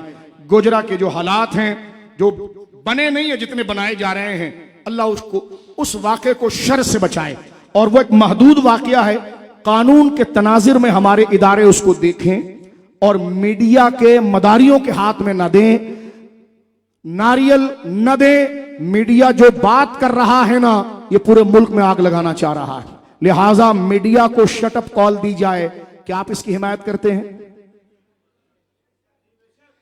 भाई? इस इशू पर मीडिया को शटअप कॉल दिया जाए, आप इसकी हिमायत करते हैं? जो थक गए वो ना उठाएं, जो करते हो। मीडिया को शटअप कॉल दी जाए, उनको खामोश किया जाए, क्योंकि ये पूरी दुनिया में पाकिस्तान को बदनाम करने की साजिश है और इस आग को बढ़ाना चाहते हैं, क्योंकि उनका मंजन फिर पूरा महीना बिकेगा। लोग बार बार उठकर उनके मंजन को देखेंगे। खुदा उनके इस धोखे के सौदे से मेरे मुल्क को बचाए, मेरे नौजवान को बचाए। और इस जो गोजरा के अंदर हुआ, आईन और कानून के तहत जो उसका सजावार है, जो उसका मुस्तहिक है, उसको करार वाकई सजा दी जाए। जलाने वाले हों या कुरान की तौहीन करने वाले हों, यह मसला जब मुतहक्कक हो गया है, इसको चलाने की जरूरत नहीं है। चलाना है आपको तो वो मसला चलाइए कि जज की बीवी ने एक खादिमा को मारा, ये चलाइए। ये चलाइए एक सेकुलर जर्नलिस्ट के बेटे ने अपनी बीवी को ज़बह किया, ये जरा चलाइए। ये जरा चलाइए कि हमारे सूबे के एक वजीर इत्तलात साहब, उनकी बोतल में शहद निकली, जबकि सुप्रीम कोर्ट कह रही थी ये जो है वो शराब है। इस मौजू को जरा चलाइए। ये चलाइए डिफेंस के अंदर एक वडेरे के बेटे ने एक नौजवान को गोली मार दी, ये चलाइए आप। जो चलाने के इशू है ना, वो चलाइए। ये इशू हम कानून पर छोड़ते हैं, बात इतनी हो चुकी जितनी होनी थी, इसको उधर हल कीजिए। लेकिन इसको नहीं चलाया जाएगा तो मुसलमान अब भी तो टीवी देख रहा है, अब भी तू ताजा तरीन देख रहा है, तो तू अपना नुकसान कर रहा है। क्या जाग गए हो? सबसे पहले घर से खबरें बंद करो। क्या तैयार हो इस पर? जरूरी इतनी खबरें देखें कि जनाब जो आपसे मुताल्लिक हैं, डिटेल में ना जाए। फारिग होता हूं शाह साहब, मैंने कहा तिलावत कुरान कर ले, परेशान नहीं होगा। रुके हुए काम, खुदा की इज्जत की कसम, जमीन के नीचे तेरे लिए मफाद की बात चंद दिनों में खुल के सामने ना आए ना, तो मुझे कहना, और कर गया ना तो तू जवाब देगा वाकई में दरस निजाम मुस्तफ़ा में गया था, लगाया 54 हो और कमा लिया अरबों मैंने। अल्लाह रब्बुल आलमीन जल्ला वाला सरकार के गुंबद के साए तले इस सब परचम को सलामत रखे, पाकिस्तान को सलामत रखे, और अल्लाह रब्बुल आलमीन हम तमाम की हाजिरी को मकबूल और मुस्तजाब फरमाए। हमारे मुल्क के इदारे जो खैर चाहते हैं इस मुल्क के लिए, अल्लाह उनके लिए कुशादगी अता फरमाए, और कौम के एतमाद पर उन्हें पूरा उतारे। एतमाद बाप के साथ, घर के बड़े के साथ एतमाद रहे तो घर सही रहता है। लेकिन इंसान है, उनकी भी मजबूरियां हैं, हमारी भी हैं, लेकिन हम दुआ करते हैं अल्लाह रब्बुल आलमीन हमारी जो कमांड के अथॉरिटी हैं उनके आगे कोई हडन ना आ जाए, कोई परेशानी ना आ जाए।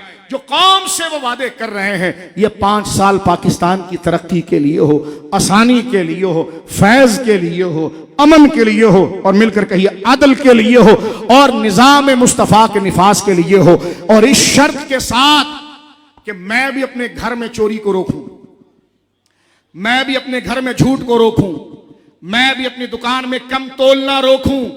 बोलो इंशाअल्लाह आमीन। मैं भी अपने पड़ोसी को तंग करना रोकूं, मैं भी गली कूचों के अंदर बेहयाई के काम करना रोकूं, मैं भी किसी का माल लूटना और किसी के जान को नुकसान पहुंचाना, ये गिलाजत और एक गुनाह के काम, इससे मैं भी बच जाऊं। दुआ करो, ये आशिकों का मजमा है, आमीन कहिए। मैं भी झूठ बोलने से, चोरी करने से, कम तोलने से, दालों में मिलावट, आटे में मिलावट, मिर्ची में मिलावट, नमक में मिलावट, चीनी में मिलावट, चावल में मिलावट, इस मिलावट के काम से, जखीरा अंदोजी से मैं भी बच जाऊं। बोलो आमीन। मेरी जात से, जैसे दरो दीवार पान खा रहे हैं, पहली बात तो नशा नहीं करना चाहिए, लेकिन अगर ऐसी कोई चीज है तो मैं भी दीवारों को खराब ना करूं, मैं भी सड़कों को खराब ना करूं, मैं भी सिग्नल्स को ना तोड़ूं, मैं भी अपने ट्रैक में लेकर गाड़ी चलाऊं, जिसका मुझ पर हक है मैं देता रहूं। ऐसा ना हो कि मुझे कुछ नहीं मिला तो मैं अपने आप को तनकीद करने वाला समझ रहा हूं, शाबाश शरीफ को सब कुछ मिल गया, तो नहीं, उसको मिला और हमें नहीं मिला, उसको भी खुदा नेक करे, हमें भी खुदा नेक करे, और अखलाक और तकवे के रास्ते पर रखे। अल्लाह पाकिस्तान को सलामत रखे। इन अकाबिर का जिनका उर्स है उनकी कब्रों को अल्लाह आबाद रखे, और अल्लाह हमें कुरान और सुन्नत की पाबंदी, नमाजों की पाबंदी, अपने माँ बाप का अदब, चाहे वो हमें डांटे डपटे, उनका लिहाज, हर मरीज को शिफा, हर माँ को अपने बच्चे की खुशी, हर परेशान हाल को दिली तमानियत, हर कारोबारी रिस्क हलाल कमाने वाले को रिस्क की कुशादगी, और हर माँ की बेटी की नसीब अल्लाह रब्बुल आलमीन आफियत वाली तरक्कियां, हर तालिब इल्म को इल्म नाफे अता फरमाए, पाकिस्तान को तरक्की अता फरमाए, और लाइव सुनने वाली हमारी बहनें भाई जो हैं अल्लाह तमाम को बरकतें सादत अता फरमाए। मुंह भर भर के कुछ लोग हमें गाली भी दे रहे होंगे, कहें हमसे ये गुनाह नहीं हुआ, जैसे कुछ लिबरल टाइप के मुल्लाओं से होता है, इशू क्या जा रहा हो और वो समझाए माँ बाप के नाफरमान ना रहना। मैंने कहा ये बात तो हिंदू भी कर रहा होता है, जो करंट इशूज है उस पर बात कर। लोग कहते हैं बहुत अच्छी तकरीर करते हैं, किसी के खिलाफ नहीं बोलते हैं। मैंने कहा तो ज़मीर की बात है, कब्र में फैसला होगा, सारी उम्मत और कौम परेशान हो और वो घेरने की बातें करे।